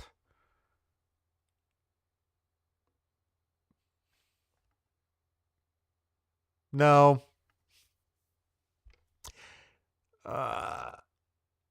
Yeah, Jay, let's not refer to people about their looks and stereotypes and stuff like that. Keep it off stream. Okay, Stream Deck, what I was saying. I said this to somebody who was in the YouTube comments recently. We've been having a discussion on Discord. I hate this company, Elgato. I'm going to say it. I'm not even going to be nice about it anymore. The amount of problems that they have run into because they keep putting out new things and not addressing the problems. Like, voice sync is broken. Hassan. Exactly. This is exactly what I was going to bring up. They still haven't fixed voice sync even after releasing 2 prompters. I think they don't use Macs. Well, their parent company is Corsair, but you know what the problem is? Even people on PC are having problems. So it's not about Mac or PC. It's just their culture. You know, I know Q uses Wavelength, But the thing is, Q is also an audio professional, so he can navigate that stuff. But who they marketed Wavelink towards was like content creators and people who are new to the space, and it's been a nightmare factory for them. And they're not addressing it. They keep pushing new features, and like every day I'll open Reddit and the first thing is Wavelink is broken in this way, or this broke, or this used to work, or this. It's a whole thing. I hate this company. I can't even be nice about it anymore. They're out of touch. They have no idea what they're doing. They put out a live stream where their live stream is failing with audio, and I'm like, your whole flipping deal is you're a company that focuses on live streaming. So like, no, like this is stupid. This is trash. But the Stream Deck, best thing I've ever purchased. I don't update the software if I don't have to. There's been no major security holes with the Stream Deck platform. You have to train it. The more you use it, the better it gets. No, Jay, it's not true. That's wrong. About VoiceSync? No. VoiceSync is inherent. VoiceSync won't even pick up your voice. It fails. I installed PromptSmart. It just worked. And I'm like, okay, no, like, how's the new one going? The Plus XL. Like, I use it in my workflow and it's fine. It's a little big for my setup. I need to adjust things in my studio for it to make a ton of sense. But Chris Hawking at Late Night Films, who makes Command Post for Final Cut, hasn't gotten around to implementing support for it. And I've reached out to him a couple times, but he's busy. You know, I might take a crack at it. Not to diss Chris Hawking or Late Night, because they make great stuff, and I don't want to stretch them too thin. But, and no diss to Chris Hawking. This is taking too long. Now I'm going to have to look at it, which, great. Like, I don't have enough to do as it is. But I could say the same for him. He could say the same thing. Like, he has way too much on his plate to be looking at the piddly Stream Deck XL, Plus XL. So, whatever. The thing is, to Jay's point about hiring someone, the Stream Deck, as much as I fucking hate it in terms of the company, I cannot deny its intrinsic value in my workflow, for work especially. This thing is probably, in saving time, given me autonomy back to some degree. That's why there was a period where videos were coming out more often on the channel, because I was using this thing, which is awesome. I tried vibe coding a Mac prompter app with VoiceSync using the old OpenAI Whisper, and it worked, but lost motivation to continue. Might try, finish building it this winter, your summer. Yeah, that's something I'm running into, is I'm losing motivation. The video I wanted to put out is a banger, and now I'm realizing the timing sucks. If I put it out this week, it's not going to do anything because it's Apple related, and you and I, all of us know who are in the tech sphere that Apple's going to dominate headlines the next week or two with WWDC. So I might have to wait. And also, I might even amend the video slightly based on what happens tomorrow. So there's no winning. But I also feel like I'm losing motivation, right? So I'm not going to, and to Jay's point, so, okay, let me be clear, Hassan, it's not going to be a MacBook Neo video. It's going to be about the MacBook Neo, but I'm not doing a video about the MacBook Neo. And there's a reason, and it's all explained in the video. That topic got so oversaturated, but the version of the video I'm doing, nobody is talking about, but it revolves, the MacBook Neo is involved. It's different. That's the video that I'm losing motivation, but take your time, no rush. I'm going to wait until after WWDC now, because I want to make sure it gets maximum impact. And also, I need to give a shout out to a gentleman named Kevin Lutman. Kevin Lutman is sponsoring the video.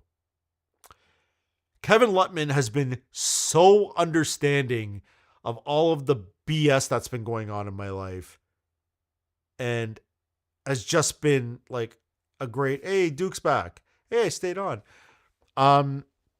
Good to see you back. Yeah, so Kevin Lutman, like, been super understanding. I feel burnt out. Can't lie. Work, life, car problems, all sorts of stuff has just like is set me back. I'm not looking for sympathy, by the way. But yeah, the MacBook Neo related video is coming. I just want to see, maybe I'll see something during WWDC and get motivated. I spent like 4 hours last night cutting some stuff together for that video and just lost all interest. I was in the middle of it. I was in a good flow. I was in the other studio and I'm like, all right, this is cool. This is cool. Make this note. This is cool. This is cool. And then I'm like, I don't give a crap. I don't want to do this. And then not because I don't want to do the video.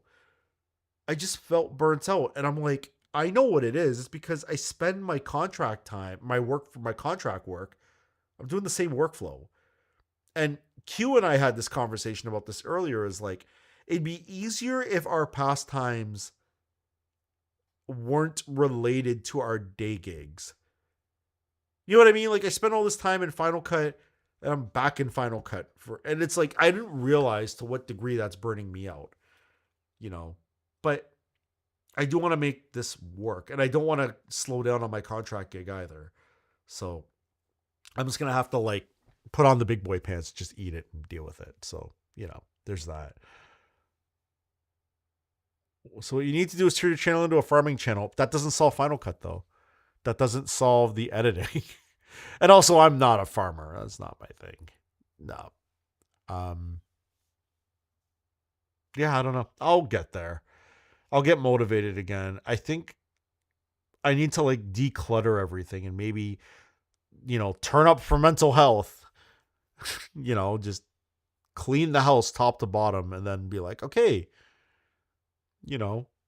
things are not as like cluttered and are video ready if I decided to film a YouTube unboxing or a YouTube setup thing. 100%. My day job is software development 5 days a week, and then I lose motivation building software as a side gig. Yeah, like I work 5 days full, a little bit longer on Fridays. Saturday is a half day. So my only day off is Sunday. And I live stream on the Sunday. It's a lot. I can't lie. It's a lot. And maybe that's why, but I don't want to cut down on the main contract gig. By the way, am I still in sync? Because we disabled that delay. Let me see. Yeah, it's disabled. Am I still in sync? Let me know. Clap track. Sure. Everything to me comes second nature. I'm hoping for an extra day of streaming. I'm obsessive. I go all in on something and then I never want to do it again. I go IT nuts every couple years. I'm the same way, Duke. Oh, I'm good. Little secret for those who don't know. I can't zoom in for this. Still good, Jay says. Okay. If you haven't figured it out, I've said it in multiple places. The Bell fiber to the home thing is so tiring to me. And the reason is because my joint works. My cloud gateway works. My network works. I don't have CPU throttling issues. I don't have the home hub installed. I don't have a GigaHub. I don't have any of that. I was so obsessed. And Duke, this is to this point. When I wanted fiber to the home. Let me give you some inside baseball about how all those videos happened. I wasn't even on YouTube yet, but I wanted to be on YouTube. And I thought, well, fiber to the home is not really something that's covered in a decent looking YouTube video outside of the corporate shill, Bell, Rogers, TELUS, whatever your ISP of choice is. There are always these corporatized videos. So I wanted to make something unbiased. So before they finished rolling out the fiber to the home, I pulled out my notes and I wrote a list of 30 questions as somebody who's never, at this point, I hadn't even experienced fiber to the home. So I wanted to know what that felt like. And I started in my head drafting what that video would be. So when I made the first few videos, I checked off boxes. Here's one for you. If you haven't had fiber to the home, here's one for you. This is juxtaposition 101. When you upload a file to an FTP server, You are used to it. Like, again, if you're on like cable, right? Okay, the comment is Duke. I see your comment. I see Jay's comment. I'm going to read those in a second. I just want to finish my thought because on my prompter, the comments go off the screen like it's long on this side. So I promise you I'll read them after, but let me finish my point here. If you're on cable internet or something with a slow upload and you need to copy 10 files that are like a gig each, and you drag that over to the FTP, what you are used to seeing is this progress bar, and it goes like, sorry, I'm going the wrong way. It goes like this to completion. When I first got to try fiber to the home and I dragged a bunch of files to an FTP, it didn't feel like uploading in the traditional sense. It felt like I was copying to a fast mechanical external hard drive. And nobody has used that adage to describe the upload change. And I thought that was interesting. So that's why when you start the very first video I did on fiber to the home, it was the FTP situation where I was dragging something on and it was like speeding through it. It was like a copy. I never saw anybody do that. And like yourself, the obsession, like I got into this place where I was like, yo, like I want to cover this. I want to eat this all up, you know? I just happened to see your comment at the bottom, Duke. I won't say it's move versus copy. It was uploading versus copy because traditionally upload just felt slow. Like you're uploading a YouTube video. Yeah, it's going to take like 45 minutes versus, oh no, I'm just copying this video to YouTube. Like you see the difference in language there. Copying intrinsically doesn't usually take long. Uploading as a word has always taken a while. So to your point, I got obsessed and I made a bunch of Bell videos. In the midst of that, even, I started getting sick of the topic because I was like, well, you can only optimize to some degree. And the thing is, like, I'm greedy and I'm a little selfish because I'm like, okay, I solved it. I should really tell people about this. And the problem is the information changed because I solved the AX89X. I solved the problem with the NAT acceleration, but then the firmware changed. And that, like, it was this ongoing thing. And I'm like, I'm getting so sick of putting out a video and then something changes. So to the comment that's on screen right now that you go all in and then I never want to do it again, I get it. Let's continue with the comments. Duke says, 100% the same. I was a Unify crazy person watching everything about it, and then I bought everything and I stopped caring. Then I moved on to Proxmox. Now I'm not sure what to do. Yeah, like, I haven't dove into Proxmox and that stuff, but I feel like I've got so much static. And what I mean by static is I got so much going on. Like, it's part of why I haven't paid for Claude. I haven't even installed Claude, or if that's how you or browse the Claude. I don't even have an account on Claude because I know that's a wormhole I'm going to end up going down. But I got so much other stuff to get done. So I'm not sure what I'm going to do. I feel like the funny part about the current video is I'm not sick of it. I want to make the video, but there's something in me that's blocking me. Jason says I'm back up on my gateway. New update fixed. Have to program my SFP. Okay, so I'm assuming you got your new SFP.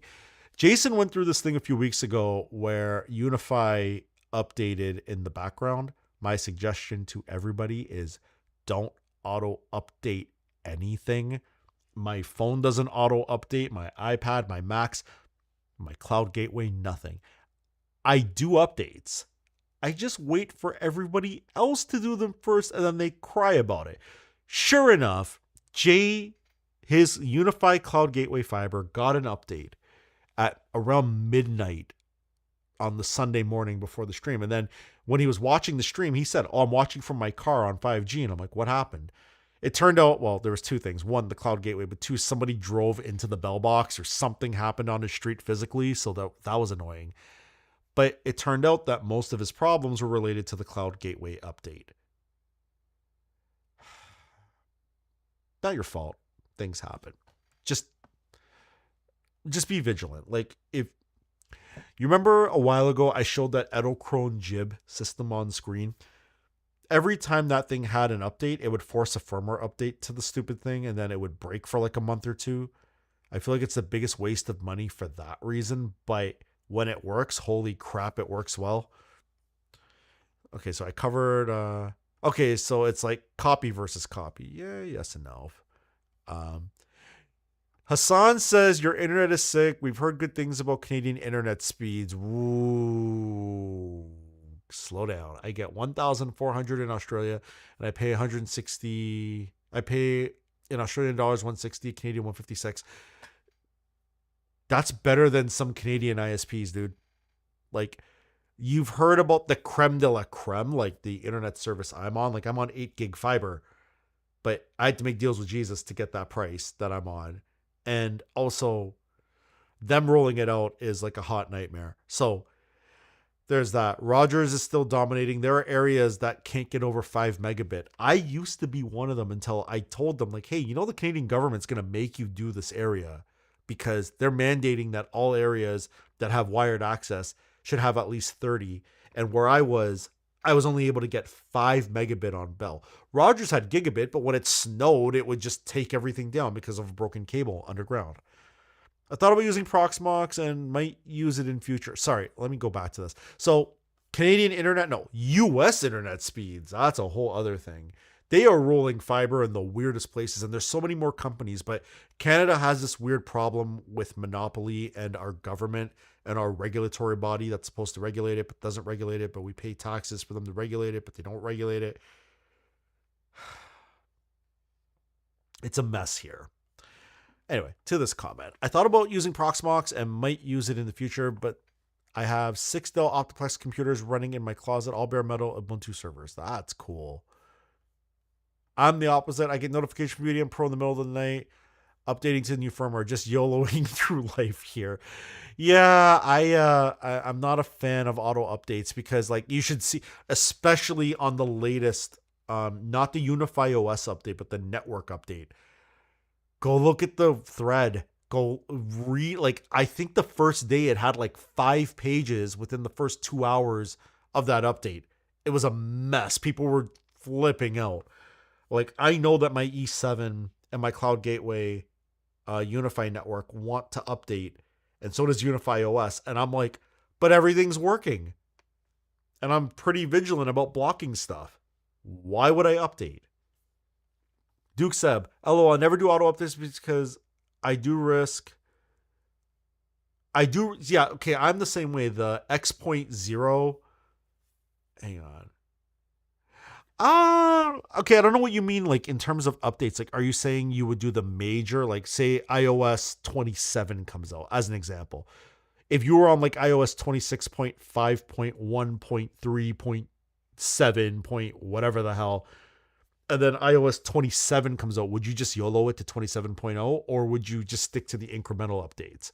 I'm trying to figure out what you meant by that comment. Yeah, Lockpick says it depends on where in Canada. Also in Canada, you pay a crazy price. I'm in Canada. I can't get above 1.5 on Bell Fiber.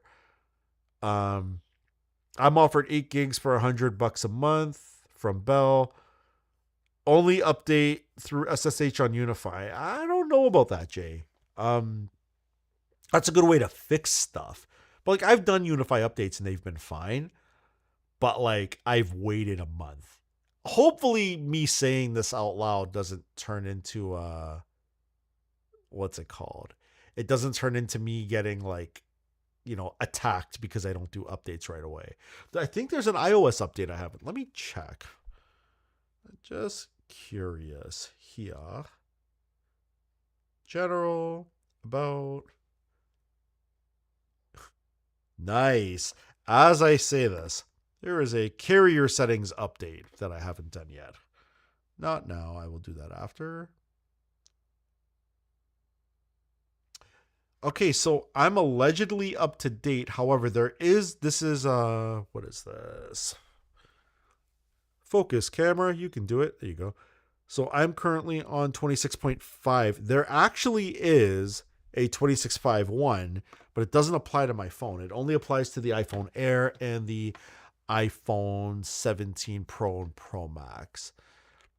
I YOLO the iOS betas in that context. Not in regular software, I will update a 1.0 and not wait for a 1.1. Sometimes I do that. Has anyone signed up to Cybersecure and Unify as a firewall? And Duke says no. Jay says no, was thinking about it, getting talk in a week, and I'll see then. I have mixed feelings about it. I think that depends on the size of your network and the size of the, like, not size, but like the complexity of your network. Maybe?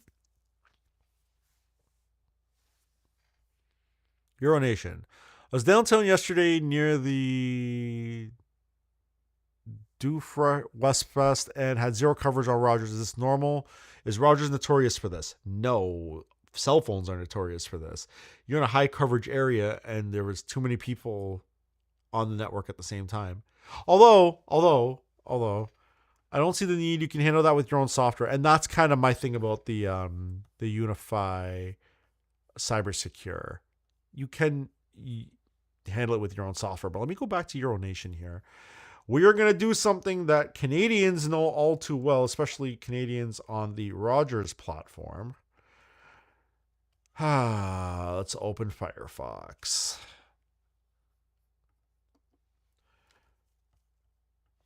Rogers Down Detector.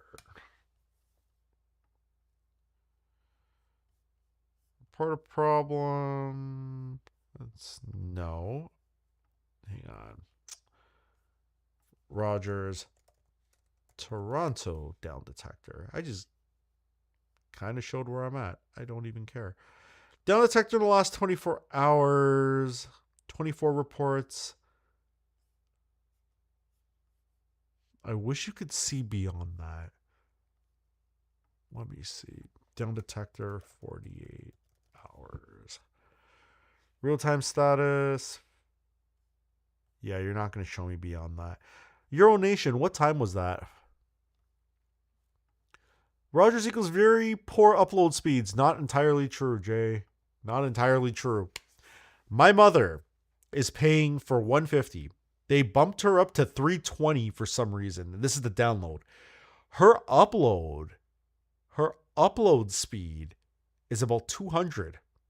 And I know this because sometimes I've gone there after my contract gig. Euronation knows what my contract gig is. And I've uploaded to the FTP and I was getting like 200-ish megabit, which is like just around 20-ish megs a second, which is not bad. It's traditionally Rogers used to be like that. Traditionally. I'd say 10 p.m. to midnight. Okay, so if we go back here,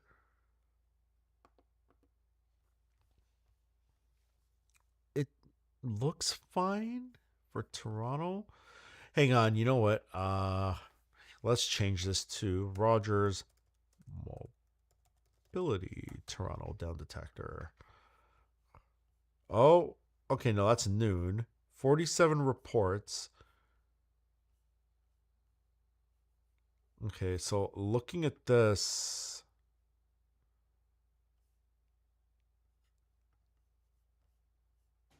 doesn't look like yesterday.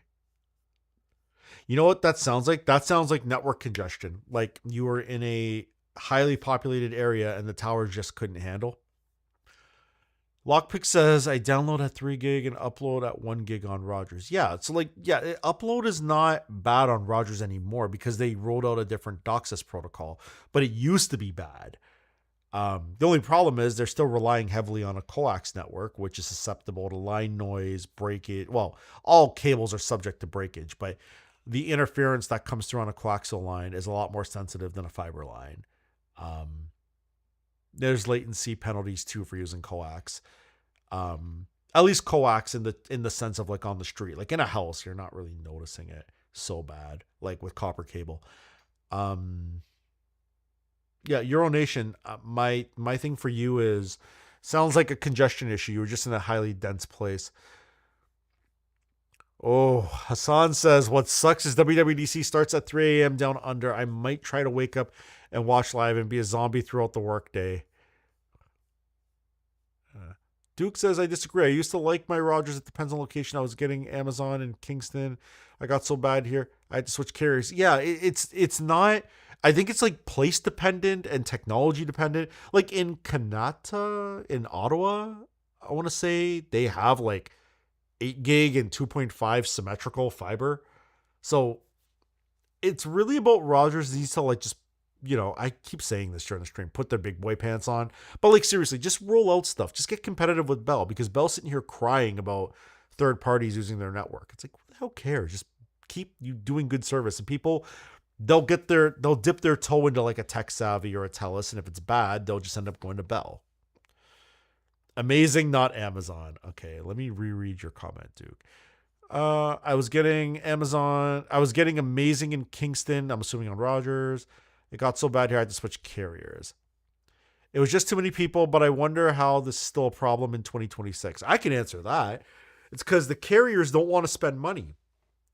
If you drive up to Simcoe County and you're passing through Barrie, you're going to notice that when you get to Mapleview near the Park Place in Ontario, so this is like central Ontario, northern central-ish, if it's around lunchtime, Rogers goes to all hell because they have a few towers in that area, but it gets so congested in that area because there's a lot of restaurants, people going for lunch, etc., and it populates, and you basically can't like download at like half a megabit. But if you go there on like a Sunday evening, as long as there's no like events happening at the Saddleton Arena, you'll get like 200 megabit.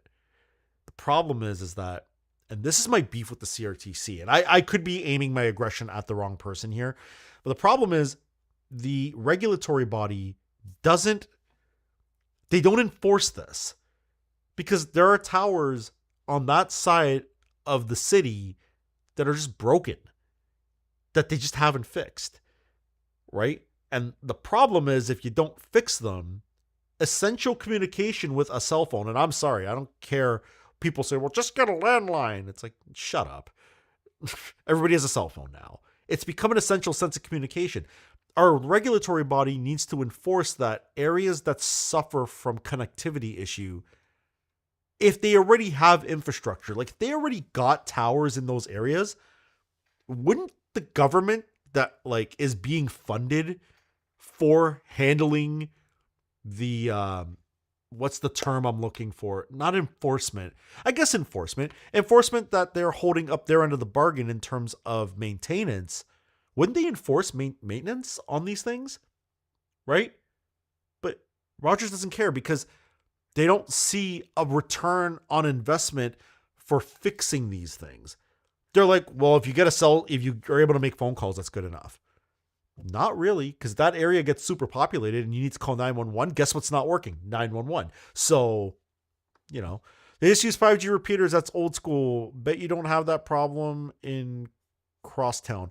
No, it's not even 5G repeaters. It's like 5G repeaters aren't going to solve it. Like they need like actual towers. And they do have actual towers. That's the problem. The towers are broken.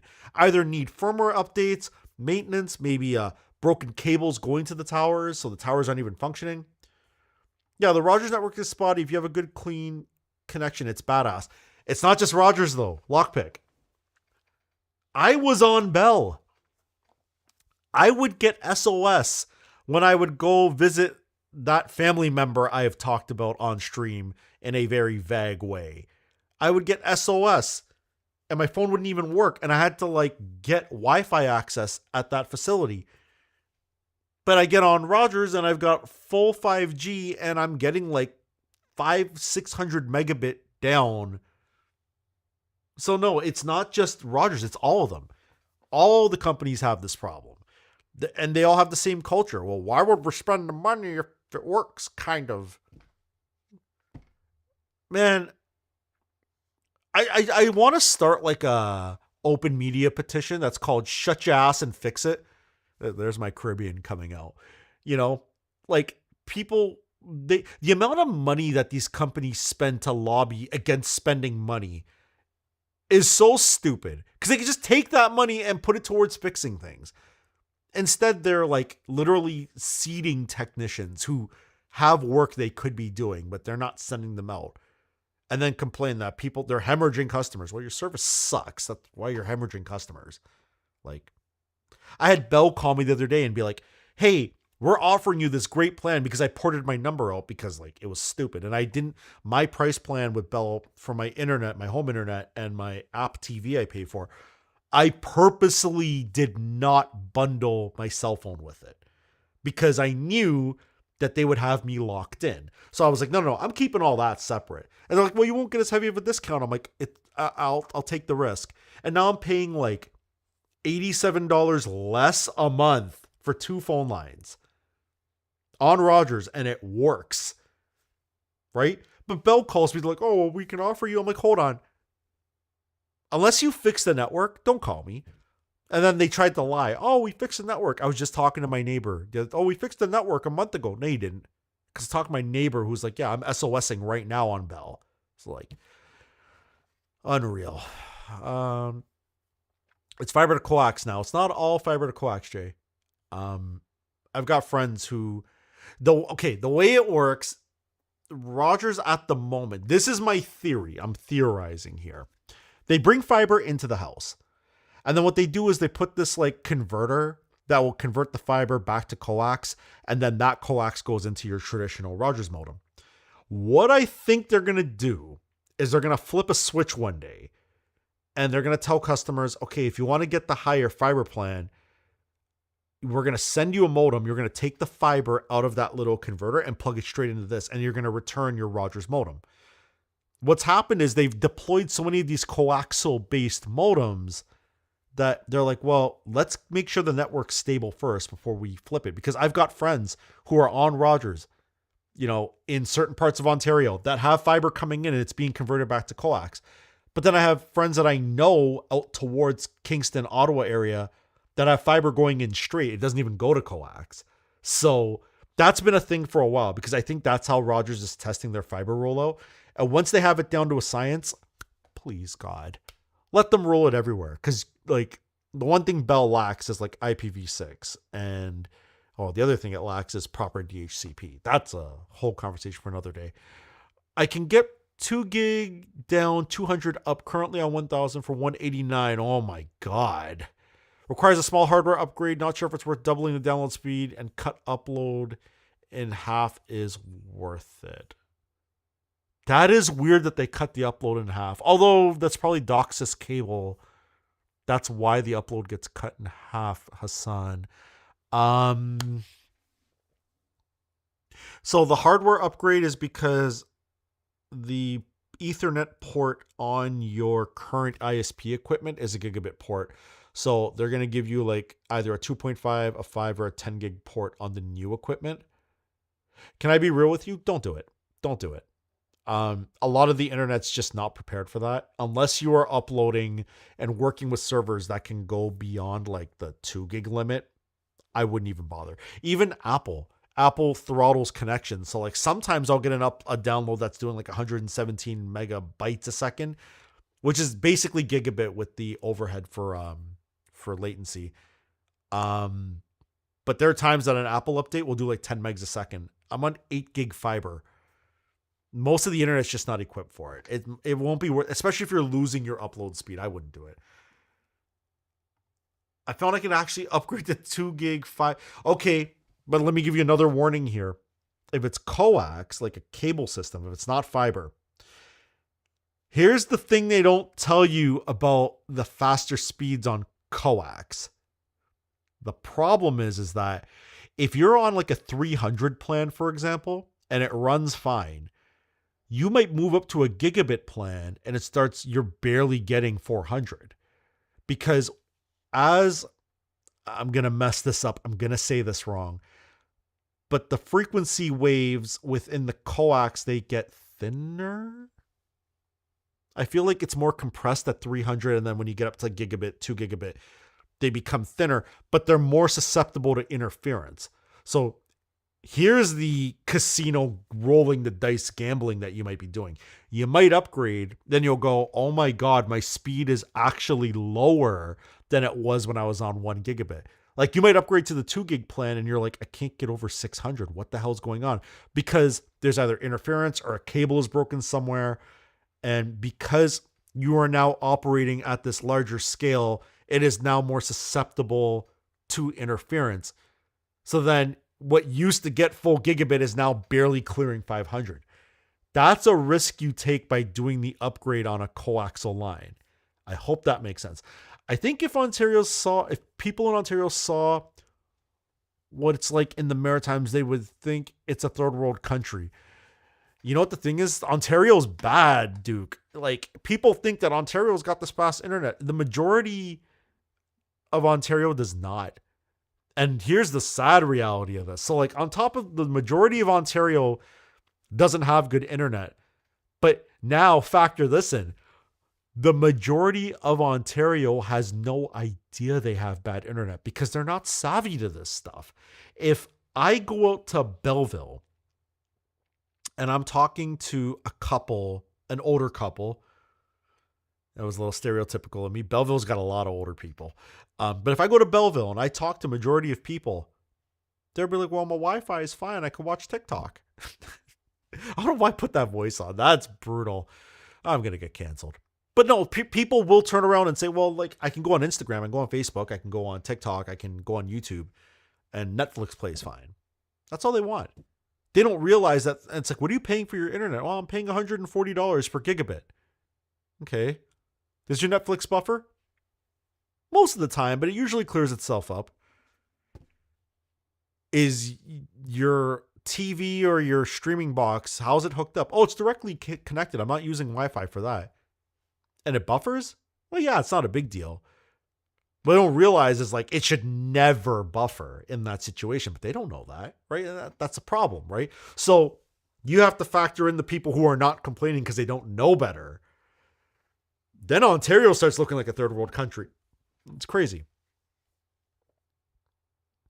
Okay, so Jason says, I'm dropping new optical line on Mapleview right now, and I bet you it's for Telmax. Yeah. Is Rogers more notorious for this than other carriers like Bell with congestion? No, they're all the same. I would say that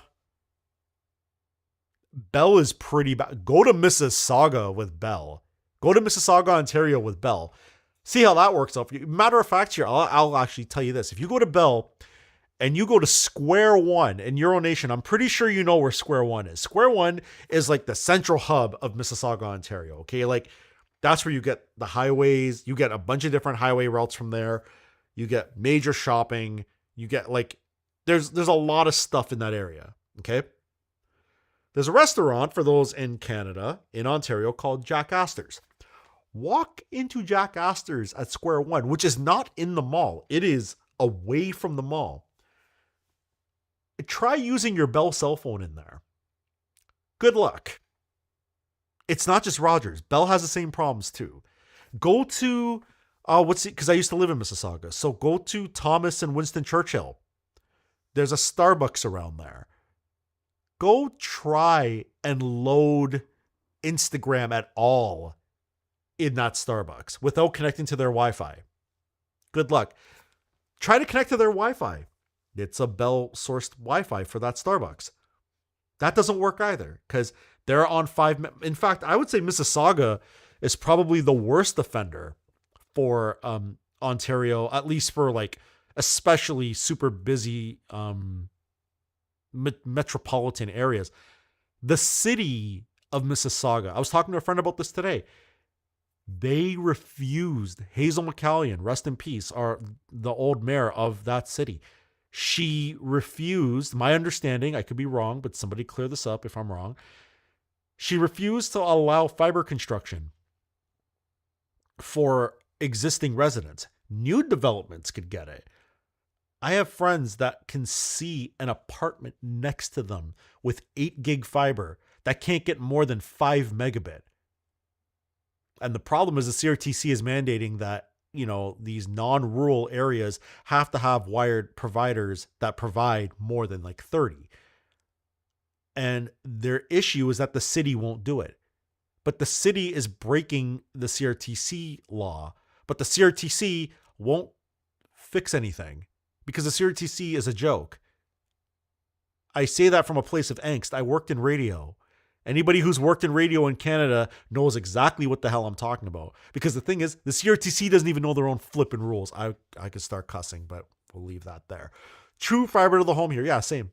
Right? Duke, 500, 5 people in the house, and I'm still good. I don't even see the value in gigabit. And you know what? That's fine, because I feel like people who do higher speeds, they work in media. Possibly. Or they're just like, Richie rich. Cool, do you. Me, I'm uploading all the time. Like my usage is out of control. Also, I do this live stream, which, fun fact, I'm going to flex for a second. Oh, that looks brutal. Okay, I'm apologizing for the look of my desktop right now and why this is in the corner here. But if you look down here, I have dropped 0 frames over 2 hours. That is sick. That is absolutely sick. macOS and its weird resolution. It looks fine on my other monitor. Anyway, yeah, if you're doing media, you want the faster symmetrical speed. Yeah, so in your case, it's fiber to the premises. Okay, so it's or fiber to the premises? Fiber to the ped? FTTP means something different in different places.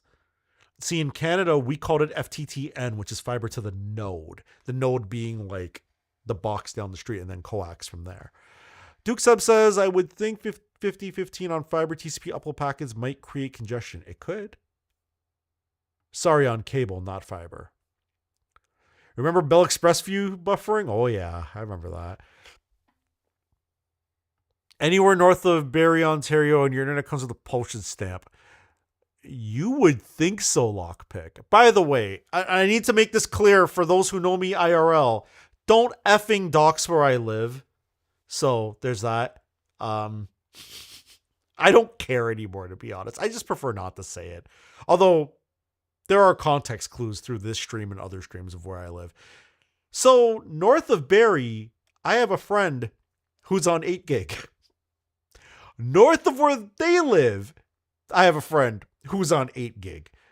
Then you've got Telmax, which is rolling out in like Newmarket. I think they're from Newmarket, but they're like in Aurora. I know they're running through Barrie. They're running through Alcona, Innisfil, Thornton, like all these places. And they're offering, I think, 3 gig. And the best part is they're not Bell or Rogers. They're a totally separate company. I think it's a company Jason Rowe is rolling out for right now. That was oddly specific. A place I'll never go again, explosive diarrhea. Duke, the reason I brought up Jack Astor's and the reason I know this is the reason I bring it up is because it's such a landmark in Mississauga in a very busy area. Like the main hub for the bus station is across the street for the entire township of Mississauga. And in Mississauga is right next to Toronto. Buses from there will take you to like Toronto in like half hour if there's no traffic. Or if it's Toronto traffic, you'll get there in 7 hours. Moving on. But no, like it's a very, very popular area. That's a very popular place. The thing is, I tried to live stream a DJ set to my alternate Twitch account, and it was nightmarish getting it online. Like I was able to force my phone into 3G, and even then I was dropping frames like crazy, and I'm like, wow, this is bad. So yeah. I think you already doxed yourself like 6 minutes ago. Yes and no. The city that showed up on the computer was not my city. Fiber to the premises. I have fiber cable going into a box called network transmission device, which is connected to the UEM Pro via Ethernet. Let me go through that again. Fiber to the premises. Okay, so it's fiber to the home. Oh, it's downstepping it there. That is weird. But they're using 110 switches. Yeah. Fiber coming into my closet where the NTD box is. Anybody think Hassan would be a candidate for the bypass? The SFP bypass? Hassan, what is the name of your internet provider? I am just curious. And I just realized that I've been on for 2 hours, as I said that earlier. I'm probably going to jump off in a little bit. But Hassan, what is your Aussie Broadband? Of course it's called Aussie Broadband. 110, welcome to 1997. Here, Duke, here's one for you for 1997. Let's get crossover cables and share our internet connections. And yeah, before people decided to buy switches. Aussie Broadband. Aussie Broadband.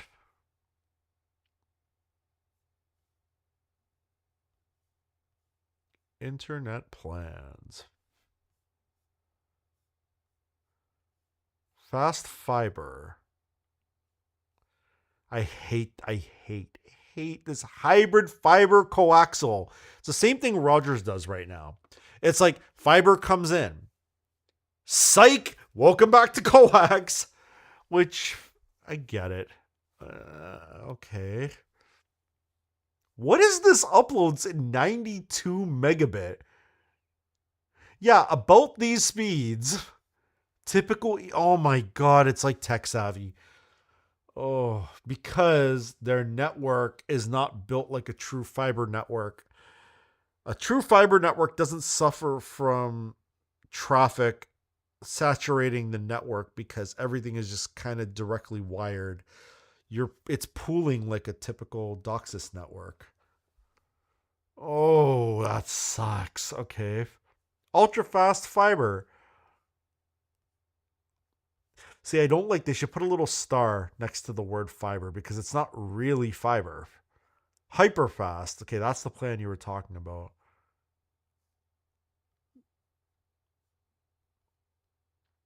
I hate this 15 plus people or streaming device. What? Where does this arbitrary number come from? No lock-in contract. No. Oh my god. Aussie Broadband setup.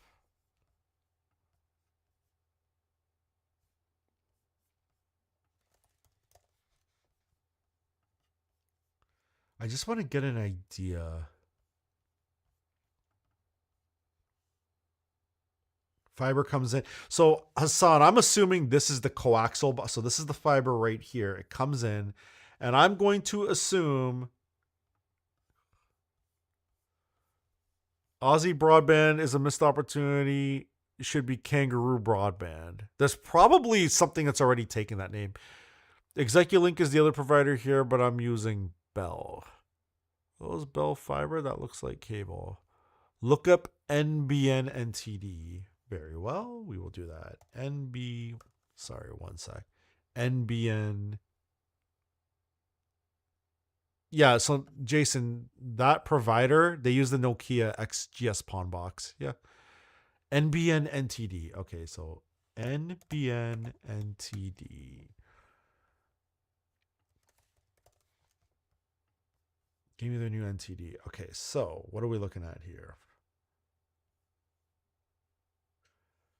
I wish Bell would put this on all their boxes. Because you know when people are like, I have a home hub for sale on the Facebook. It's like, idiot. You weren't supposed to take that with you. First one the installer has ever installed properly. I like the please leave me behind. May save a few headaches, I guess. Yeah.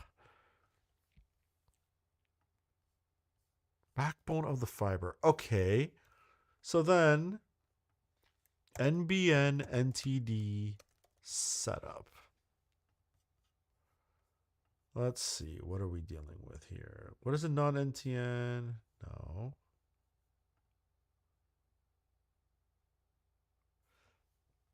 Fiber to the premises. Is this what you have?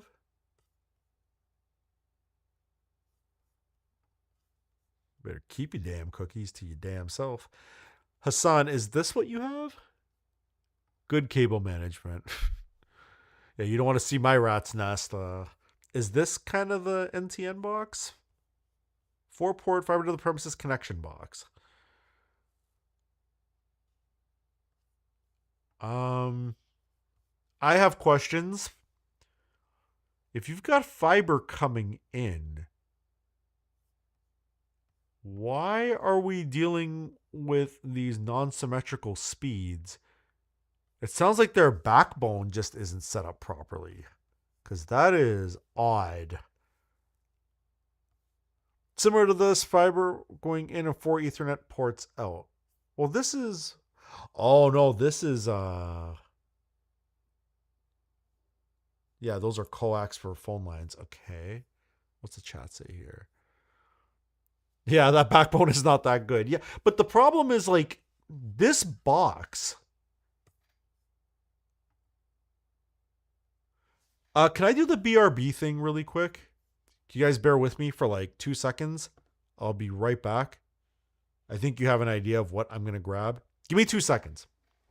Okay, not literally 2 seconds, but give me a second. I'll be right back.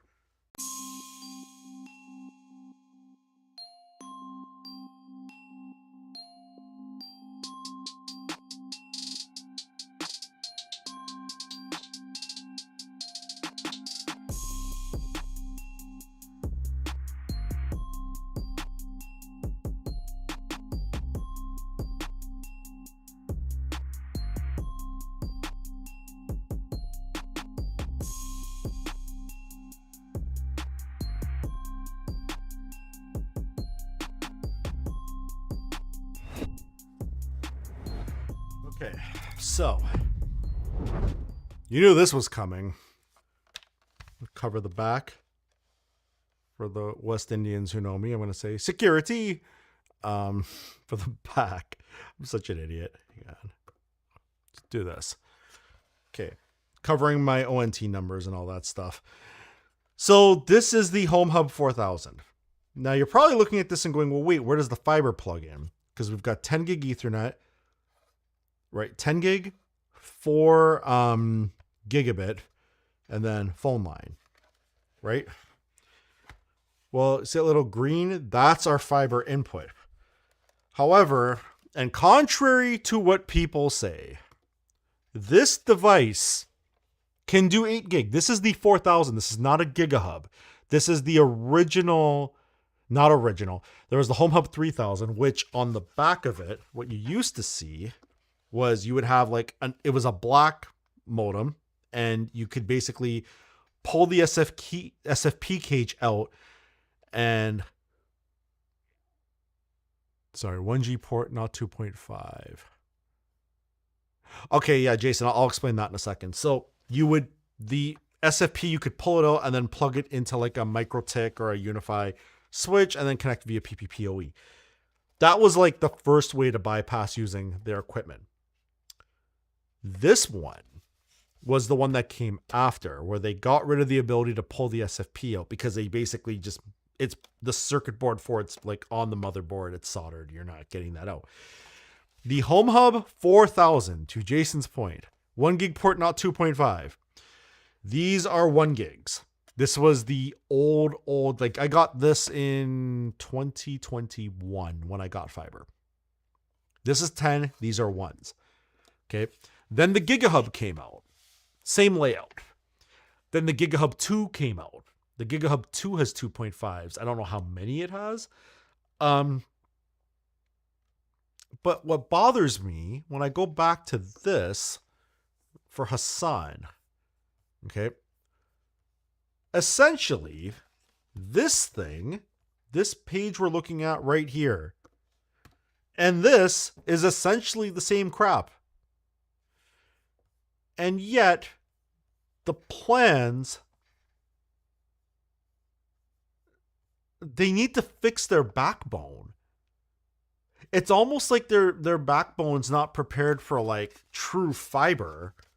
So what's happening is the connection to the house is fine.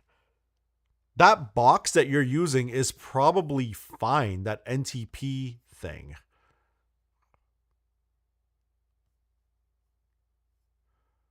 Looks like a cable backbone. Yeah, but it's the same as what's on the back of the Home Hub, Duke. So I don't know. It's weird.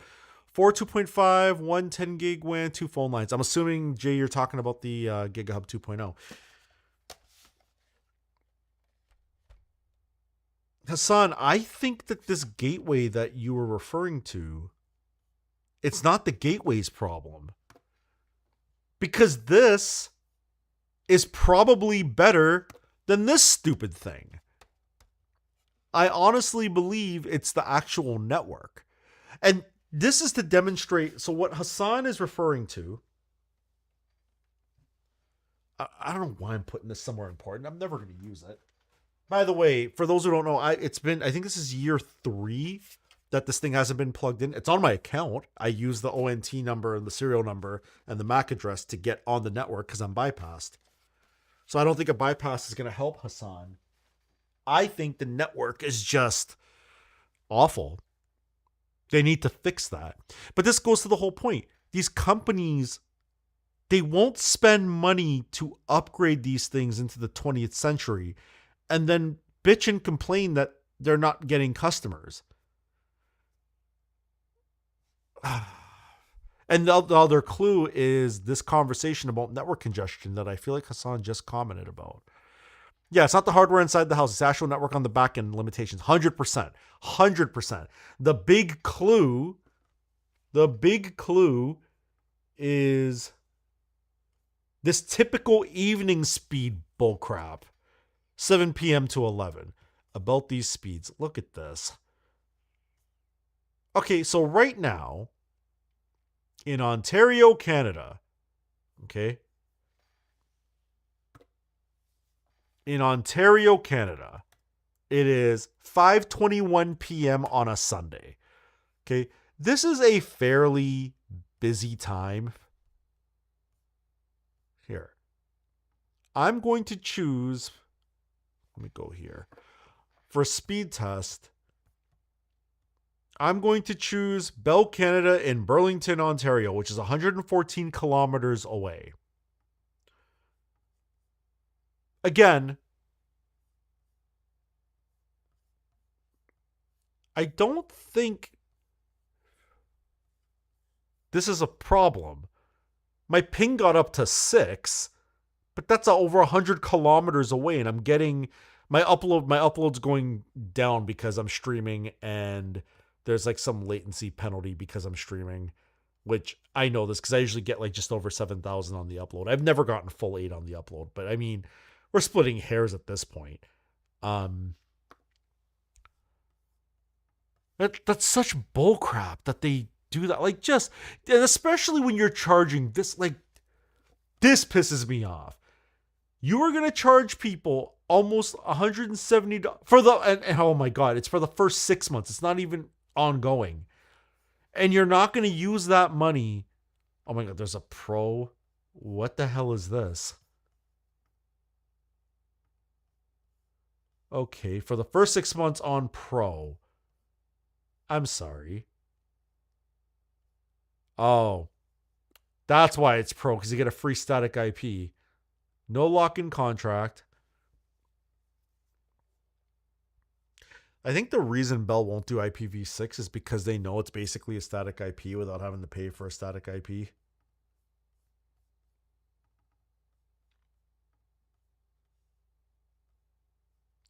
You know, fleece your customers like that and not fix the back end. You oh my God, that makes me angry. There's still so much copper here in the outback. Starlink has saved the people in remote areas. I believe it. From Gemini. Oh, Lord. Here comes an AI overview. Historical infrastructure. Much of Australian internet infrastructure was originally built with asymmetrical technology like fiber to the node, fiber to the FTTC. I don't know what that stands for. 7:21 a.m. on Monday here. Those speeds are wild. St. Thomas has good servers. Try there. Was thinking about upleasing. Yeah, like, okay, look, don't look at my internet as the litmus for Canadian internet. Because, IP leasing, Jay says. The problem with that is you can't really IP lease because you don't have a static address on Bell where you are.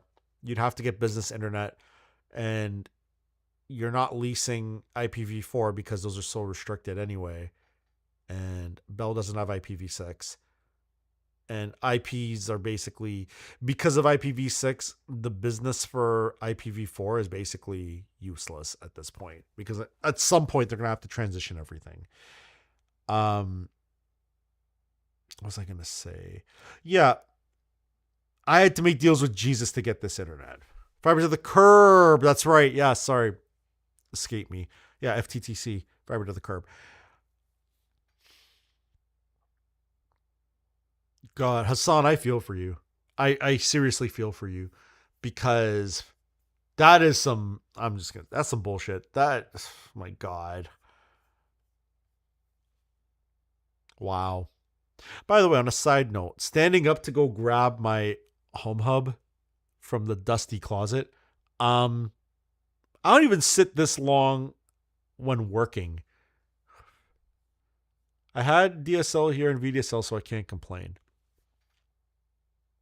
That's true. That's all that was available. Well, outside of the Rogers cable for Bell, the only thing available was ADSL. Not even like super old. Like just like I said, 5 meg was the max. And if you had a telephone line, it probably went down slower. I think the upload was like 768 kilobit of blazing fast upload was the marketing. And I'm like, yeah, y'all got to get your ish together, because that ain't it, dog. Yeah, so we talked internet woes today. I had a feeling the conversation was going to go that way, if I'm being completely honest. By the way, how's the EQ? Since Q, who's probably long gone now because I've been on for hours, how's the EQ been sounding on the stream? Can upgrade cable... Hang on. Can upgrade cables? What cables are you using? I am using Cat 8J because, not because I was like big number go up. Cat 7's fake. That's the best way to put it. Cat 7's not a real spec. The only reason I went Cat 8 is because at the time that I did it, Cat 8 happened to be like on crazy special, and I was like, buy it all. I have so much Cat 8. The only problem is terminating those ends is a nightmare. It sucks. And yes, the old DSL filters. I thought you said this would be a short one. I did too. No, simulator fully. I thought it was going to be a short one. I'm still here. Haha, just kidding. And Jay Rose talking to Hassan. What did Jay say? Can you upgrade cables? What cables are you using? Oh, yeah. Yeah, Jay's using Cat 8. So yeah, Hassan, are you using Cat 8 cables? That's what Jay's asking. Although, like, in a house, kind of pointless. I have Cat 8 that I bought recently, but no idea what the patch cables are running inside the house. Okay, look, I've had Cat 5e, like 100-foot Cat 5e.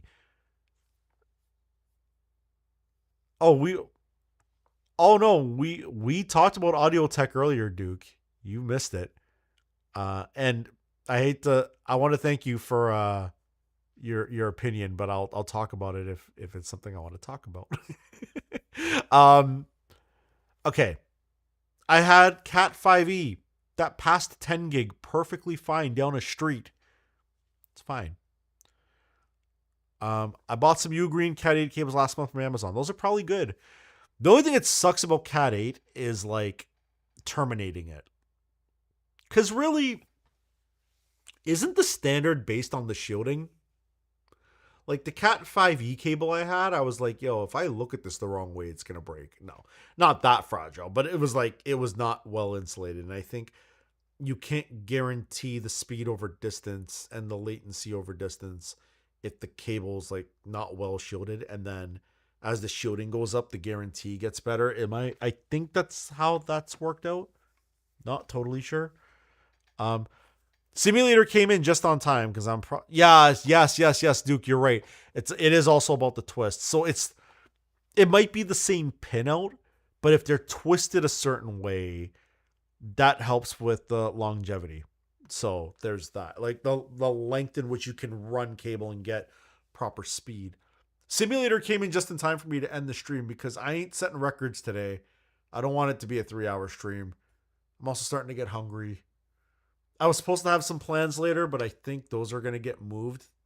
I think I made that decision midstream. So, yeah, that's why I think I just stayed on long. And the conversation got good.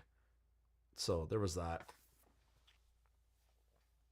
Yes, it is about crosstalk.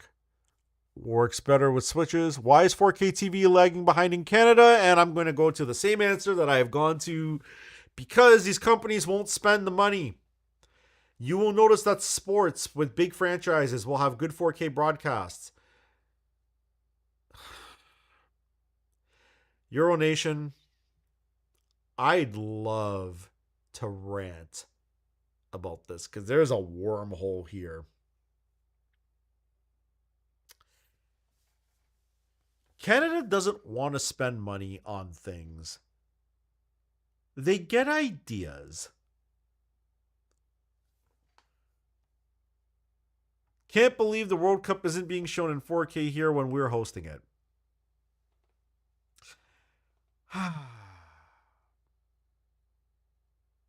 This could be the whole stream, just me looking out the window from a distance. Just this country kills me. Do we have the bandwidth for true 4K streaming?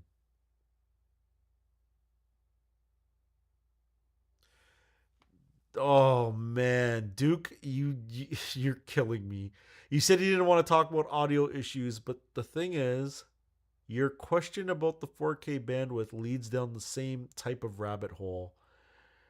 Because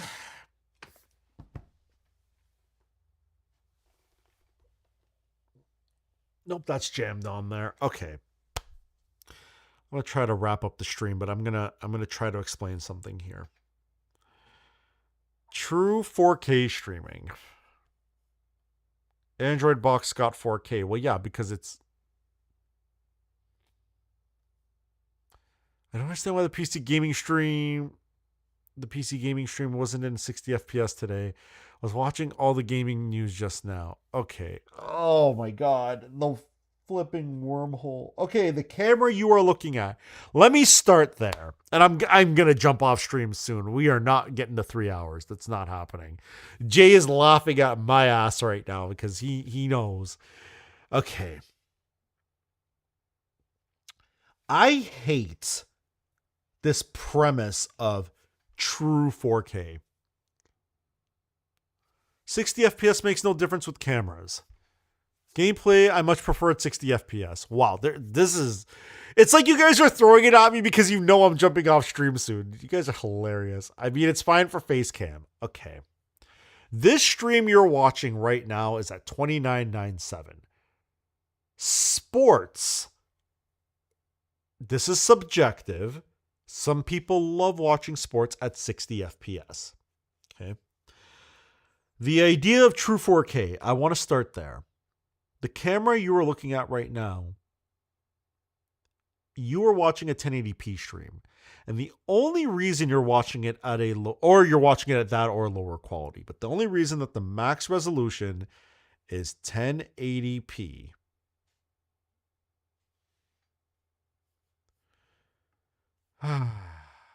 Oh man. Put the BRB on, take a poop, eat a Snickers, and let's set a streaming record. No, Duke, no. Okay. Camera you're looking at right now is sending a signal in 5.9K. That signal is in RAW. It's going to this cable right here, which is hilariously labeled an 8K HDMI cable. Sure. I just got it because it's got better shielding, to be honest. And it does the 2.1 spec. So nothing seems to cut out during the stream. That is being fed into this Elgato 4K capture, which is going into my MacBook. Now, 45 is not a normal FPS. That's just That's just weird nomenclature that the cable providers give. I'll get into that in a minute. Well, I'm maybe not, because I might just rage end the stream. The bit rate that the camera shoots in a compressed HEVC format is, I believe, 200 megabit. Okay. In RAW, it is more of like 1.2, 1.3 gigabit. This idea of true 4K, everybody sees number go up and says, that's better, that's worse. I promise you that I can probably find 1080p YouTube that looks better than some of my 4K clips that I've uploaded to YouTube. Because a highly densely given bit rate to a 1080p is perfectly fine. Okay? Exactly, not the bandwidth. So, here's where it gets interesting. I have seen 4K in sports that was broadcast here that looks like total trash, and 1080 that looks fine. Now, your argument to me will be, well, wait, but if I blow that up on a big screen, it's going to look like crap compared to the 4K. Here's the problem. They may not, when I say they, I'm referring to the cable companies or the broadcast producers. They may not serve enough bandwidth to fill the 4K space. And what I mean by that is, yes, it'll look sharper, it won't have as much pixelation. But you ever notice that sometimes you watch 4K and it looks washed out? Because the color information isn't there. And what's more important than the definition, but the color of the picture you're watching? Yeah. Okay. There's a lot. I have a lot to unpack here. Casey camera conspiracies. You guys are doing this to make me stay on stream for 3 hours. I don't care. Hell or high water. If I got to end this at 2:59:59, that's what we're doing. Casey camera conspiracy made a video about not all 1080p are the same. Exactly. Hassan also said that Elgato needs to release a new Camlink 4K. It came out in 2018. Preach to the choir, because if I plug in this Camlink to anything, it just doesn't work. It's annoying. You're better off with a quality graphics processor on the TV itself. That is subjective. I like a good graphics processor, and in some cases, I hate it. I'm a proponent for, like, just give me the stream the way it was. What was I watching recently? And I was like, this is in 1080. You know what? If you want to see an example of good 1080p footage, look up WWE on YouTube. Watch anything they put out. They don't put out in 4K. They barely do 1080p premium. If you have a YouTube premium account, watch it in premium. It looks clean. It looks better than a lot of people's 4K. It's high bit rate, and you need the bandwidth for that. The problem is that these companies don't want to spend money on the infrastructure, and then there's limitations. Not everybody has fiber. So just because you're in an area like, and that's the problem, is that they're selling big number equals better.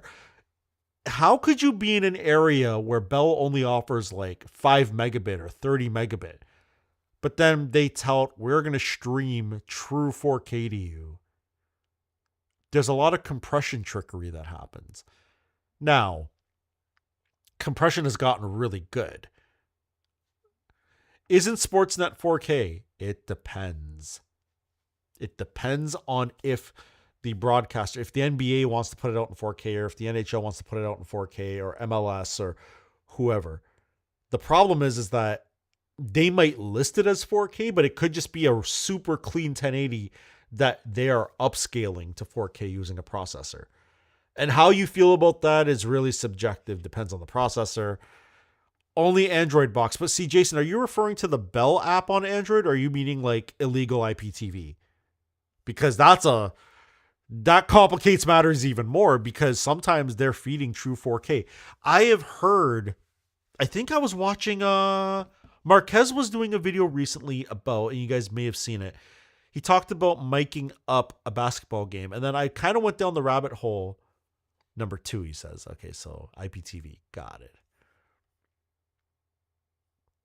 Dude, everybody uses an illegal IPTV on Bell Android, except me. And I'm not saying that because I'm on stream. I don't watch a lot of TV. I have the app. I pay like $15 for the app, and I get all the sports. I get all the sports nets, all the TSNs. That when I watch terrestrial TV, it's that. So I just use the app on my Apple TV, and I'm fine. I'm going to give this answer in a second, but let me go back to Sportsnet being in 4K. Actually, no, we'll just skip to this because, again, the window's closing. It's 2:45 I've been on. Okay, I'm going to answer this and maybe one more, and then I'm gone. My thoughts on OLED motion when watching sports. Different TVs have different processing. It's interpolating frames, which means there's processing that has to occur. For that processing to occur, you have to incur some kind of lag. Okay, no problem. If it's a cheaper processor, I know, lockpick, I know. I had plans and I kind of sent a text that bailed on it. I sent that text during the BRB, but anyway. Okay. The processing, if the TV is cheap, and I don't mean like a cheap brand, it could be a Sony, but it's like a lower processor, or like a Samsung or an LG or whatever brand of TV. If the processor is junk, then you're going to get interpolation, and then you're going to get interpolation artifacts, which means as it's trying to interlace the content, because a ton of TV content is still interlaced, so it has to deinterlace. If that processor sucks, it's going to screw up the interpolation. I think the reason we have these interpolation things to give like 240 hertz and, turn something into true 60 or whatever is because the cable company hasn't spent the money to allocate the bandwidth to the customer. Vis-a-vis, you're on Bell with 30 meg download as your max to your house, and your TV is also sharing some of that through your home hub or gigahub or whatever the hell. So to compensate for it on your side, you want that true sports, I call it the soap opera effect, because I'm not telling you this is good or bad. This is my opinion. You may feel differently. I think it looks like shit. I'm so sensitive to it. When I open a monitor or a TV or anything, the first thing I'm doing is I'm turning off every feature. On my Bravia, my 65-inch upstairs, it has 4 HDMI inputs. All of those inputs have different individual settings. You better believe I sat there for like the half an hour it took to first find the settings and then go through and disable anything that would add frames or provide clarity and all this crap. I'm like, no, literally pulled. Do I have it here still? I'm actually going to leave it up because I'm going to do the thing I haven't done in months, and I joked about it before in a video. I'm going to calibrate my monitors. But I will literally take this data colorimeter up to the TV, plug this through an adapter into my MacBook, and just calibrate it and be done. And if people want to watch things with the soap opera effect, well, guess what? I've got 8 gig internet. Stream it to your phone and don't watch it on my TV because I ain't switching my settings for that. Any last minute ideas on WWDC? Will Apple mention Motion VFX or Final Cut Pro? I am going to hopefully say yes. But Duke, to answer your question, my thoughts on OLED motion, I don't like it because different providers are going to send the signal a different way. Different TVs and different video processors are going to process it differently. I like watching things the way they were meant to be made. The only exception to that rule is music. Sometimes music sounds better pitched up. Sometimes music sounds better as a remix. Sometimes music sounds better when it's being mixed. Video, I tend to leave alone. I just can't stand the motion. I turn it off immediately. It doesn't feel natural. Yeah, exactly. I'm hoping for a new wearable and Apple TV at WWDC. I don't know. I don't know if I can ride with the whole new wearable thing. Like, okay, here, let's have some fun on stream. Nah, I'm not gonna potentially. I was gonna wear my Spider X Data Color thing as a necklace and be like, I'm the AI guy now, but it's fine. With TV, it's better to connect Wi-Fi to unlock 6G. The internet is still. So, fun fact, Jay, you are wrong, but you're gonna laugh. TVs traditionally are 10100 ports. The reason it's like that is because to stream 4K Netflix, what people consider true 4K, no, it's not. I think it's 30 or 40 megabit. That's not true 4K. The true 4K is like, and that's in H.265, would be like 300 megabit. Right? But people typically watch Netflix through a smart device, like a smart TV. You don't need more than 50 to get Netflix in 4K. So they're like, why would we spend the extra money? We've got this surplus of 10100 ports laying around and circuit boards to handle that are way cheaper. Your TV, if you have a smart TV and have a gigabit port, you are a baller. Or you just got lucky. There are rumors that Apple's working on a Pebble-like wearable device for AI. Not sure it's coming out anytime soon. Interesting that Jony Ive doing the same thing with OpenAI. Yeah, that's a wormhole. Because now, what is it? The AirPods have the rumored camera, and I'm like, why do my earphones need a camera to see what's going on around me? And you got people with meta glasses like filming people without consent. The world's so dystopian. It is true. Sony has the best true to color TV processing. Yeah, but the problem is but Euronation. Here's the problem with that. The problem with that is that if Bell or Rogers decides to send the signal a certain way, the processing means nothing. Even the Apple TV were 10100 until the last shit. Not true. Not true at all. My 1080p Apple TV that's broken at my mom's house was a gigabit port. And there have been there have been 3 iterations since then. 3 Apple TV 4Ks came since then. You had the first, I think the 2017. Then they had like a mild update, which is the one I was talking about earlier. That one, both of those have gigabit ports. And then the last Apple TV they released was in 2022 with the USB-C remote, which I'm running upstairs. All 3 of those have gigabit ports. Where you might be mistaken, Duke, is because the lower tier Apple TVs didn't have any port. They were Wi-Fi only. Jason Rowe, Surveillance State. The 4K ones were 10. No, they weren't. I have all 3 of them. I've had all 3 of them. All of them are gigabit ports. My mom has 2 of mine. 2 different generations. And I have 2 generations here. Yeah, I have an LG G5. It has 100 megabit, not gigabit. Yeah, Hassan says that. Jason Rose says my LG is 1 gig. Hassan says I skipped the 2022 Apple TV 4K with USB-C on the remote. Hope they drop a new one soon. They are way overdue to do that. And you know what else is way overdue? Me ending the stream. I'm going to look that up to prove you wrong. Duke, I'm going to look it up to make a point here because I own them and I've hardwired them. Apple TV 4K generations. If I'm wrong, I'm wrong, but I don't think I'm wrong. Okay, F your AI overview. Apple TV device. Background. Let's go with the 4K from 2017, which I just mentioned. Okay. Let me just search 4K. 4K. Come on. 4K first generation.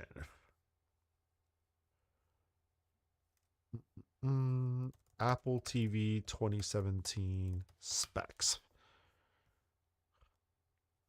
Show results with. Oh, wait, hold on. I just saw it. 4K first generation. Technical specs. Ports. Well, look at that. Gigabit. Should I keep going? I'm going to keep going. Tell me I'm wrong. Fine. Right? Apple TV. What was the next generation that came out after that? 4K second generation, 2021. 4K. You know what? And just 4K second generation, specs 2021.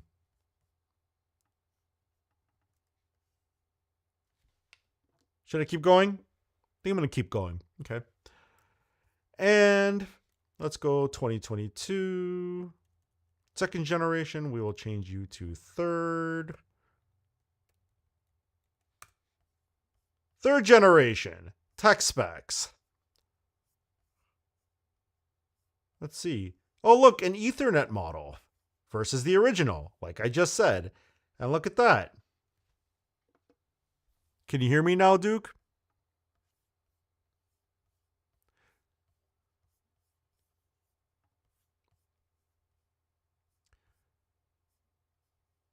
I love it when someone implies you're wrong on something. Lockpick knows. I don't F around with that.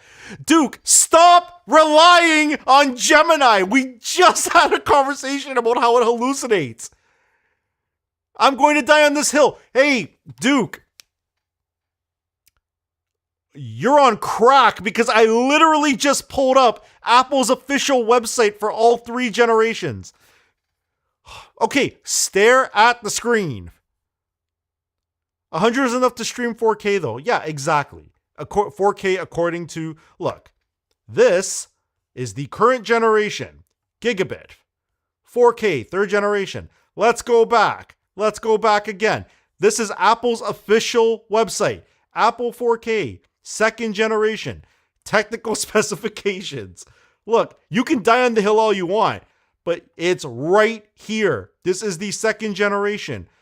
Okay, let's go to the first generation, which was released in, 2017? Apple TV 4K. Hold on a second. Hang on. Let me make sure I've got this right. Apple TV first generation. First generation. Die on the hill all you want, but your hill's broken. Your hill is a straight line. Your hill is on the Flat Earth Society, because that says gigabit. So no, stop using Gemini. Is it Gemini? Samsung thinks, I think most TVs are only 10100. Jay's dying. Duke is dying. They just Gemini how to make a stream last 3 hours. It came back and said use Gemini. 2 hours, 57 minutes, and 26. You know what? Just for that, just because y'all are killing me, look at this. Look down here.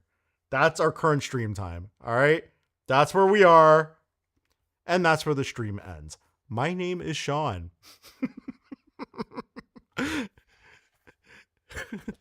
Good try, though. I appreciate it. I appreciate y'all no matter how much it drives me nuts.